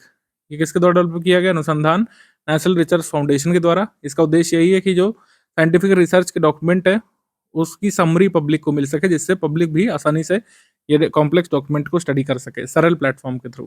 ये करेक्ट है। हमारा इनकरेक्ट स्टेटमेंट क्या हो जाएगा? ओनली 1, केवल एक। ए यहाँ पे सही उत्तर है, केवल एक। 15 सितंबर 2025 को प्रधानमंत्री नरेंद्र मोदी जी ने बिहार के किस जिले में 10 करोड़ रुपए की लागत से निर्मित सेक्स सॉर्टेड सीमेन फैसिलिटी का उद्घाटन किया था? ये पूर्णिया में किया था। बिहार करंट अफेयर के लिए भी जरूरी है, ये पूर्णिया में किया था, बी यहाँ पे सही है। आगे हमारा कथन है हिमाचल प्रदेश में स्थित भारत के शीत मरुस्थल जीव मंडल रिजर्व को यूनेस्को के वर्ल्ड बायोस्फीयर रिजर्व नेटवर्क में शामिल कर लिया गया है। India cold desert biosphere reserve जो हिमाचल प्रदेश में है वो UNESCO world biosphere reserve network में शामिल हो गया, ये सही है। और इस तरीके से 13 बायोस्फीयर रिजर्व भारत के world network of biosphere reserve में यूनेस्को के इस नेटवर्क में शामिल हो गए हैं, सही। ध्वनि मिसाइल जो डेवलपमेंट में है, ये हाइपरसोनिक मिसाइल है जो डीआरडीओ द्वारा डेवलपमेंट में है। इसकी रेंज 6000 से 10,000 किलोमीटर तक हो सकती है, ये भी सही है। तो हमारा आंसर क्या हो जाएगा इसमें? All of the above correct, D यहाँ पे सही है, all of the above correct, सभी कथन सही है। चीन के हैंगजो में ये यूनेस्को की अंतर्राष्ट्रीय समन्वय परिषद की 37वें सत्र की बैठक हुई थी। जो ये India cold desert biosphere reserve है, इसको शामिल कर लिया गया। तो इस तरीके से इंडिया के यूनेस्को वर्ल्ड बायोस्फीयर नेटवर्क में 13 बायोस्फीयर रिजर्व हो गए। ये स्टेटमेंट एग्जाम में आने वाला है, तभी मैं बार बार नंबर पे स्ट्रेस कर रहा हूँ। 13 हो गए, नोट्स में अपडेट कर लीजिएगा जिनके पास पुराने नोट्स हैं। 13 सितंबर 2025 को भारत ने ऑपरेशन पोलो की कौन सी वर्षगांठ मनाई थी? ऑपरेशन पोलो की 77वीं वर्षगांठ मनाई गई थी। ये 13 सितंबर 1948 को अंजाम दिया गया था इंडियन आर्मी के द्वारा। Major general JN. चौधरी या जयंत नाथ चौधरी इसको कमांड कर रहे थे ऑपरेशन पोलो को, और इसमें हैदराबाद जो रियासत थी उसको भारत यूनियन का भाग बनाया गया था। तो 16 सितंबर 2025 को निम्नलिखित में से किसने न्यू दिल्ली में महिलाओं के लिए एशिया के पहले समर्पित कैंसर केंद्र अपोलो एथना का उद्घाटन किया था? तो एशिया का पहला dedicated cancer centre for women Apollo Athena, इसका शुभारंभ किया था चीफ मिनिस्टर ऑफ दिल्ली ने, रेखा गुप्ता ने। सी सही है, सी। आगे प्रश्न है, केंद्रीय मंत्री अमित शाह ने हरियाणा के किस जिले में साबर डेयरी के नए संयंत्र का उद्घाटन किया था? साबर डेयरी के नए संयंत्र का उद्घाटन किया था इन्होंने रोहतक में। इसको बताया जा रहा था कि ये India largest yoghurt milk and sweet manufacturing plant है, रोहतक में जो खुला है। ए यहाँ पे सही है। अक्टूबर 2025 में भारत और रशिया ने रणनीतिक साझेदारी के कितने वर्ष पूरे हुए? इंडिया और रशिया ने स्ट्रैटेजिक पार्टनरशिप के लिए एग्रीमेंट साइन किया था अक्टूबर सन 2000 में। तत्कालीन भारत के प्रधानमंत्री अटल बिहारी वाजपेयी थे और रशियन प्रधानमंत्री जो अभी भी हैं वही थे, व्लादिमीर पुतिन जी। तो 25 वर्ष पहले ये एग्रीमेंट हुआ था, 25 वर्ष पहले। डी यहाँ पे सही है, डी। अक्टूबर 2025 में निम्नलिखित में से किस लैटिन अमेरिकी देश ने इच्छा मृत्यु को अपराध मुक्त करने वाला कानून पारित किया था? ऐसे जो है पहले लैटिन अमेरिकी कंट्री बन गया था जिसने डिक्रिमिनलाइज किया है यूथनेसिया को। ये बना है उरुग्वे। ऑप्शन नंबर डी सही है। First ever country to legalise euthanasia Netherland है, ध्यान रखिएगा, एग्जाम में भी आ चुका है कि पहला ऐसा देश जिसने इच्छा मृत्यु को लीगलाइज किया हो, विधिक मान्यता दी हो। अक्टूबर 2025 में संयुक्त राष्ट्र पर्यटन एजेंसी ने निम्नलिखित में से किस देश में स्थित ब्लेड नामक शहर को 2025 के विश्व के सर्वश्रेष्ठ पर्यटन गांव के रूप में नामित किया है? तो ये ब्लेड नामक ये कहाँ पे है शहर? स्लोवेनिया में, ध्यान रखिएगा। इसके अलावा इन्हीं कह सकते हैं और में कारिकोट विलेज जो लखनऊ बहराइच में स्थित है, लखनऊ बहराइच रोड पर, इंडियन सब कॉन्टिनेंटल रिस्पॉन्सिबल टूरिज्म का अवार्ड 2025 का इसने जीता है। एक्चुअली इसमें एक करेक्शन करिएगा, ये बहराइच में स्थित है, लखनऊ से इसका लेना देना नहीं है। बहराइच के करिकोट गांव को इंडियन सब कॉन्टिनेंटल रिस्पॉन्सिबल टूरिज्म अवार्ड 2025 से मिला है। 21 अक्टूबर 2025 को मिनिस्ट्री ऑफ सिविल एविएशन की जो रीजनल कनेक्टिविटी स्कीम है, उड़े देश का आम नागरिक उड़ान स्कीम, उसके कितने वर्ष पूरे हुए हैं? इसके 9 वर्ष पूरे हुए हैं। ठीक है, 2016 में स्कीम आई थी, 21 अक्टूबर 2016 को। डी यहाँ पे सही है। अक्टूबर 2025 में भारतीय संगीतकार ए आर रहमान ने निम्नलिखित में से किसके साथ Meta human band secret mountain नामक एक कह सकते हैं डिजिटल एवटार बैंड शुरू किया था? ये शुरू किया था गूगल क्लाउड के साथ मिलकर के ए आर रहमान ने। सी सही है, गूगल क्लाउड। आगे प्रश्न है कि कोल इंडिया लिमिटेड ने किस भारतीय प्रौद्योगिकी संस्थान के साथ सतत ऊर्जा केंद्र स्थापित करने के लिए समझौता किया है? आईआईटी मद्रास के साथ, आईआईटी मद्रास के साथ। ए। 17 अक्टूबर 2025 को निम्नलिखित में से किसने मध्य प्रदेश के नासिक स्थित हिंदुस्तान एरोनॉटिक्स लिमिटेड की नई उत्पादन लाइन के पहले तेजस एलसीए लड़ाकू विमान का अनावरण किया था? मतलब ये जो नई फैसिलिटी बनाई गई हिंदुस्तान एरोनॉटिक्स लिमिटेड की नासिक मध्य प्रदेश में, इसमें पहला फाइटर एयरक्राफ्ट जो बनाया गया है तेजस एलसीए MK-1A, इसको किसने शोकेस किया था या अनएविल किया था? रक्षा मंत्री राजनाथ सिंह जी ने किया था। तो एलसीए लाइट कॉम्बैट एयरक्राफ्ट तेजस MK-1A एक मल्टी रोल फाइटर जेट है, इंडियन एयरफोर्सेस के लिए है ये। इंडियन एयरफोर्सेस अभी तक MiG-21 का इस्तेमाल कर रही थी। MiG-21 विमानों की जगह बेसिकली लेने वाला है। MiG-21 विमानों का रिप्लेसमेंट है ये। 4.5 generation multi role fighter jet है। एयर डिफेंस, ग्राउंड अटैक और मैरीटाइम स्ट्राइक मिशन के लिए कैपेबल है। इसका 64% जो कंटेंट है वो इंडिजिनसली डेवलप्ड है, यानी कि स्वदेश में बना है। निम्नलिखित में से किसने शिवगिरी मठ वर्कला केरल में श्रीनारायण गुरु की महासमाधि शताब्दी समारोह का उद्घाटन किया था? द्रौपदी मुर्मू जी ने, प्रेसिडेंट द्रौपदी मुर्मू ने। सी। 1924 में श्रीनारायण गुरु ने ही शिवगिरी फाउंडेशन की स्थापना की थी, तो इसके 100 वर्ष पूरे हो रहे हैं, तो ये मनाया जा रहा है। अगर आपने मॉडर्न इंडियन हिस्ट्री में सोशल रिफॉर्म मूवमेंट पढ़ा है तो श्री नारायण गुरु धर्म परिपालन या फिर टेम्पल एंट्री मूवमेंट जो इडावा जातियों के लिए चलाया था श्री नारायण गुरु ने, तो आपने उसके बारे में पढ़ा होगा। श्री नारायण गुरु ने ही नारा दिया था one cast one religion one God for Mankind का, और वैकोम सत्याग्रह को भी लीड किया था इन्होंने। वैकोम सत्याग्रह और टेम्पल एंट्री मूवमेंट, कई सारे टेम्पल इन्होंने खुलवाए थे, जिसमें इड़ावा जनजातियों को भी प्रवेश दिया गया था। ठीक है, मतलब सोशल इनजस्टिस के खिलाफ इन्होंने लड़ाई लड़ी थी। आगे है, निम्नलिखित में से किसने तिरुवनंतपुरम के राजभवन में भारत के पूर्व राष्ट्रपति श्री के आर नारायणन की प्रतिमा का अनावरण किया था? प्रेसिडेंट द्रौपदी मुर्मू जी ने ही। ए यहाँ पे सही है, ए सही कथन है।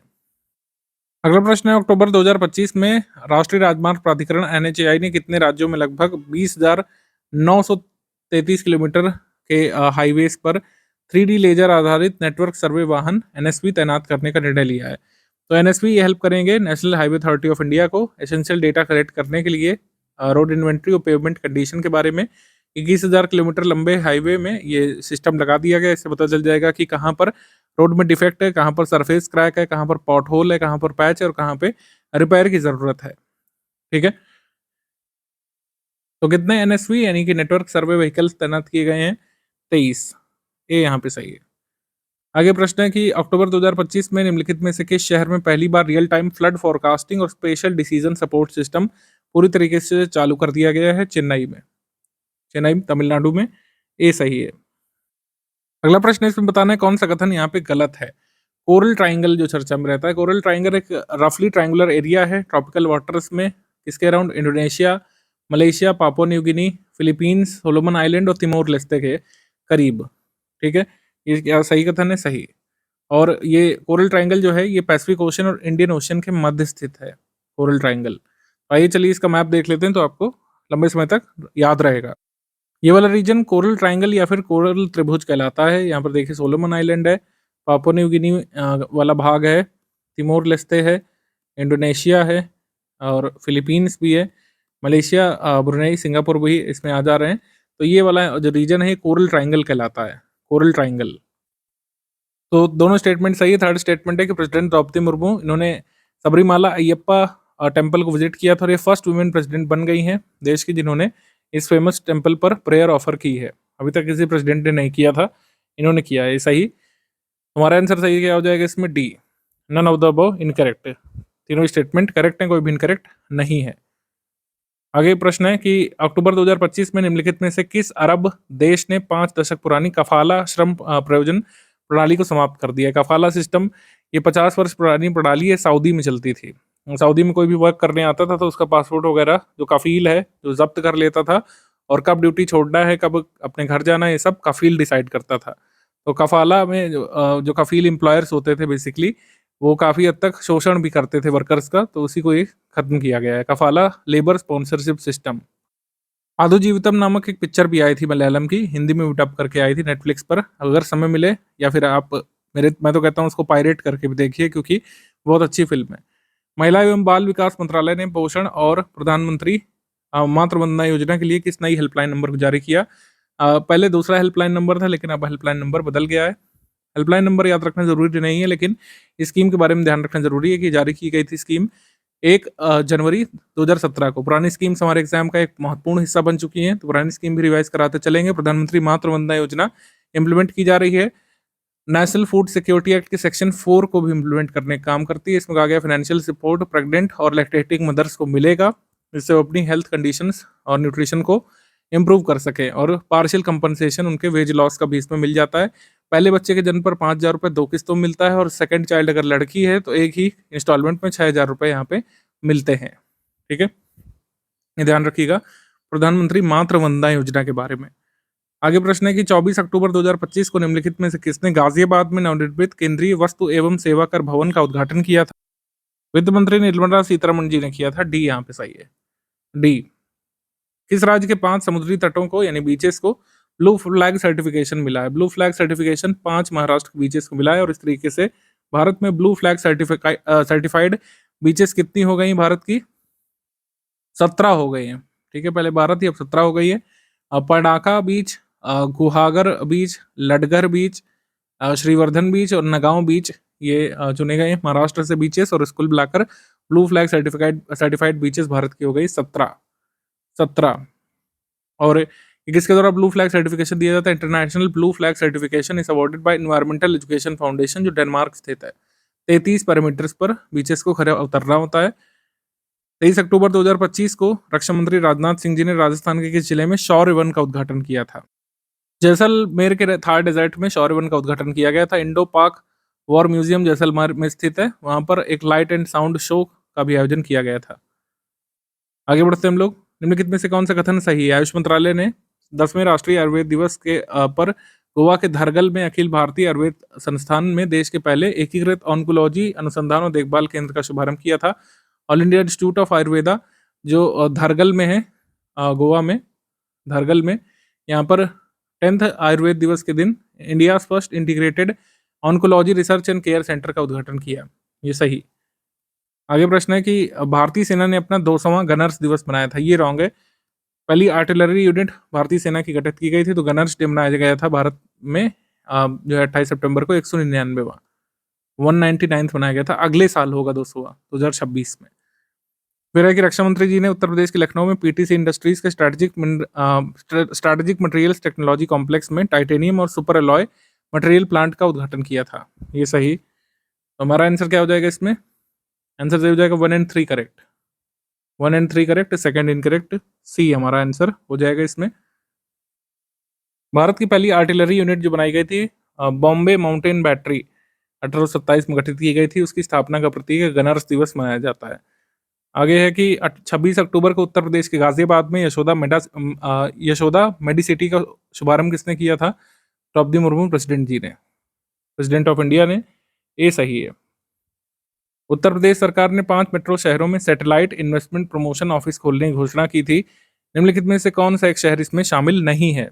तो जाहिर सी बात है लखनऊ में क्यों ही खोलेंगे। तो 5 मेट्रो सिटीज में open satellite investment promotion office invest UP के तहत उत्तर प्रदेश सरकार ने खोलने का निर्णय लिया है। मुंबई में, बेंगलुरु में, हैदराबाद में, चेन्नई में और न्यू दिल्ली में इन्वेस्टर्स को अट्रैक्ट करेंगे उत्तर प्रदेश में इन्वेस्टमेंट के लिए। लखनऊ में नहीं खोलेंगे। बी। आगे, भारतीय रिजर्व बैंक द्वारा जारी आंकड़ों के अनुसार भारत का विदेशी मुद्रा भंडार कितने अरब डॉलर हो गया था? 702.3 बिलियन यूएस डॉलर्स हो गया था भारत का फॉरेक्स रिजर्व 24 अक्टूबर तक। और भारत का गोल्ड रिजर्व यहाँ पे बढ़ा था इसमें।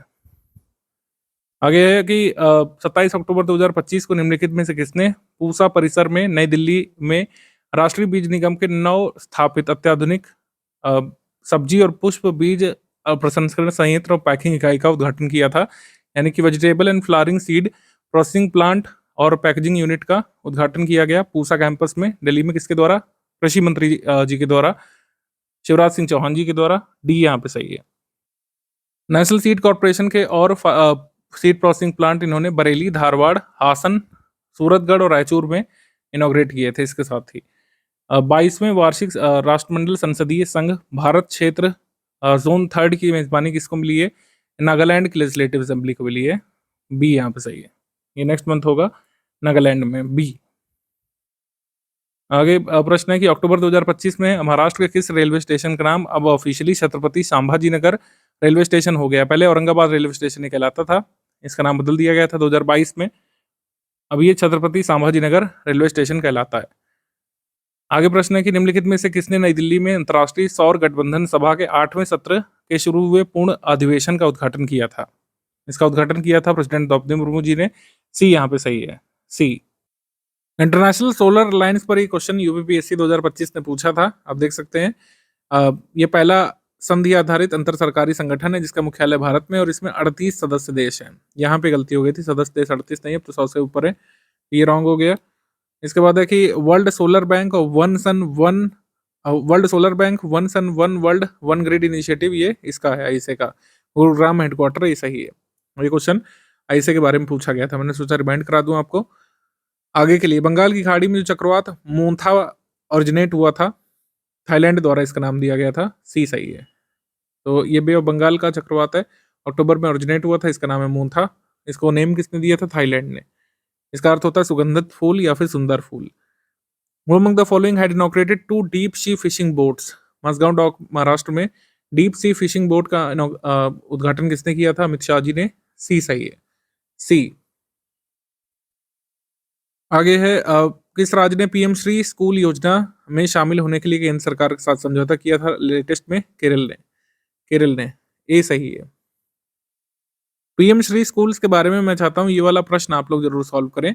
ये हरियाणा सिविल सर्विसेज में आया था और ये बहुत जरूरी है पीएम श्री स्कूल्स के बारे में आप इसको सॉल्व करिए और इसका उत्तर आप कमेंट सेक्शन में जरूर लिख करके बताइए। 6 अक्टूबर को 2025 में केंद्रीय कोयला मंत्री जी किशन रेड्डी ने अरुणाचल प्रदेश के मुख्यमंत्री पेमा खांडू के साथ राज्य के किस जिले में नामचिक नामफुक कोयला खदान का उद्घाटन किया था? तो ये चांगलांग में है, अरुणाचल प्रदेश के कह सकते हैं चीफ मिनिस्टर पेमा खांडू ने यूनियन कोल मिनिस्टर के साथ इनॉग्रेट किया था नामचिक नामफुक कोल माइन। नामचिक नामफुक ये कहाँ पे? अरुणाचल में है, चांगलांग में, ध्यान रखिएगा। माइंस एंड मिनरल्स बहुत जरूरी टॉपिक है, आपको पता है, स्टैटिक में इससे क्वेश्चन आते हैं। केंद्रीय मंत्री श्री भूपेंद्र यादव ने हरियाणा के कैबिनेट मंत्री श्री राव नरबीर सिंह के साथ हरियाणा के किस जिले में नमो वन की आधारशिला रखी थी? नमो वन की आधारशिला रखी गई थी मानेसर में, मानेसर डी। आगे अलवर के प्रताप बांध में राजस्थान के पहले नमो बायोडाइवर्सिटी पार्क का उद्घाटन किसने किया था? पर्यटन मंत्री भूपेंद्र यादव जी ने किया था, सी। तो कहाँ पे, किस बांध में किया था नमो बायोडाइवर्सिटी पार्क का उद्घाटन? प्रताप बांध में, अलवर में, राजस्थान का पहला है नमो बायोडाइवर्सिटी पार्क, ये ध्यान रखिएगा। इसको नमो वन भी कहा जाएगा। नवीन और नवीकरणीय ऊर्जा मंत्रालय ने नेशनल ग्रीन हाइड्रोजन मिशन के अंतर्गत कितने प्रमुख बंदरगाहों को ग्रीन हाइड्रोजन हब के रूप में घोषित किया है? ग्रीन हाइड्रोजन हब के रूप में घोषित किया गया है 3 बंदरगाहों को, सी यहाँ पे सही है, सी। कौन कौन से 3 बंदरगाह घोषित किए गए हैं? दीनदयाल, वीओ चिदम्बरनार और पारादीप पोर्ट, ओडिशा में ग्रीन हाइड्रोजन हब के रूप में घोषित किए गए हैं। अब कोल इंडिया लिमिटेड की कौन सी सब्सिडरी ने इंडियन पोस्टल डिपार्टमेंट के एक स्पेशल कवर को अनेबल किया था? जो कोल इंडिया लिमिटेड की स्वर्ण कह सकते हैं स्वर्ण शताब्दी या फिर कह सकते हैं स्वर्ण जयंती समारोह को मना रहा है, गोल्डन जुबली। गोल्डन जुबली का मतलब होता है 50 ईयर्स, स्थापना के 50 वर्ष कोल इंडिया लिमिटेड के पूरे हो चुके हैं। इसका मतलब है कि इसकी स्थापना हुई थी 1975 में। Coal India Limited was established in 1975 और इसका हेडक्वार्टर कहाँ पे? कोलकाता में है। मिनिस्ट्री ऑफ कोल के अंतर्गत काम करता है। महारत्न पब्लिक सेक्टर एंटरप्राइज है। इसकी 8 सब्सिडरी कंपनियां हैं, जैसे साउथ ईस्टर्न कोल लिमिटेड है, भारत कोकिंग कोल लिमिटेड है, जैसे south eastern coalfield limited SECL है, इसी ने इनॉग्रेट किया था ये कमेमोरेटिव स्टैम्प। तो 50 साल कोल इंडिया लिमिटेड के पूरे हो चुके हैं। भारत के कोल सेक्टर में जो कुछ जरूरी बातें हो ध्यान रखिएगा। नेशनल कोल डेवलपमेंट कॉर्पोरेशन की स्थापना कब हुई थी? NCDC की 1956 में। कोल माइंस का नेशनलाइजेशन कब हुआ? 1971 72 में पहला, और 1973 में फिर बाद में हुआ था नॉन कोकिंग कोल माइंस का। नेशनल मिनरल डेवलपमेंट कॉर्पोरेशन की स्थापना कब हुई? ये आप कमेंट सेक्शन में बताएंगे। आगे है कि सीमा सड़क संगठन BRO ने प्रोजेक्ट हिमांक के तहत वास्तविक नियंत्रण रेखा लेसी के पास पूर्वी लद्दाख में, ईस्टर्न लद्दाख में, समुद्र तल से 19,400 फीट ऊपर मिगला पास पर विश्व की सबसे ऊंची मोटरेबल रोड वाहन चलाने योग्य सड़क का निर्माण कर लिया है। और इससे पहले भी आप देखेंगे BRO ने किया था। BRO ने 2021 का अपना रिकॉर्ड तोड़ दिया, जब 19,024 फीट ऊपर सी लेवल से, समुद्र तल से, BRO ने उमलिंगला पास के ऊपर मोटरेबल रोड बनाई थी। तो दोनों ही स्टेटमेंट सही है, ये ध्यान रखिएगा। Both 1 and 2 correct. और ये बहुत इंपॉर्टेंट है, ये स्टार मार्क करिएगा, क्योंकि इसमें आपको स्टैटिक नोट्स भी अपडेट करने पड़ेंगे। हाईएस्ट मोटरेबल रोड जो है भारत में कहाँ बनी हुई है? अभी तक हमने उमलिंगला पास याद किया था, लेकिन हम इसको भूल करके हम मिगला पास याद करेंगे। मिगला पास के ऊपर हाईएस्ट मोटरेबल रोड अब बना दी गई है। उमलिंगला पास की जो ऊंचाई है उसको भी पार कर दिया है। 4 दिवसीय एशिया प्रशांत दुर्घटना जांच समूह की बैठक और कार्यशाला का आयोजन किस स्थान पे हुआ था? दिल्ली में इसका आयोजन हुआ था। ए यहाँ पे सही है। आगे प्रश्न है, कौन सा स्टेटमेंट यहाँ पे इनकरेक्ट है? लॉ कमीशन ने मैन्युफैक्चरिंग री imagined India's road map for global leadership in advance manufacturing report जारी की थी। obvious सी बात है, लॉ कमीशन का कोई लेना देना नहीं है। ये रिपोर्ट नीति आयोग ने जारी की थी, नीति आयोग ने। तो ये रॉन्ग हो गया। अरुणाचल प्रदेश के मुख्यमंत्री ने ईटानगर में खेलो इंडिया इंडोर स्टेडियम में 69वें राष्ट्रीय स्कूल खेल अंडर 17 गर्ल्स और बॉयज का मुक्केबाजी कंपटीशन का उद्घाटन किया था। ये सही है। तो हमारा आंसर सही हो जाएगा इसमें। इनकरेक्ट पूछा है, first only correct, first only incorrect, second correct है, ये ध्यान रखिएगा।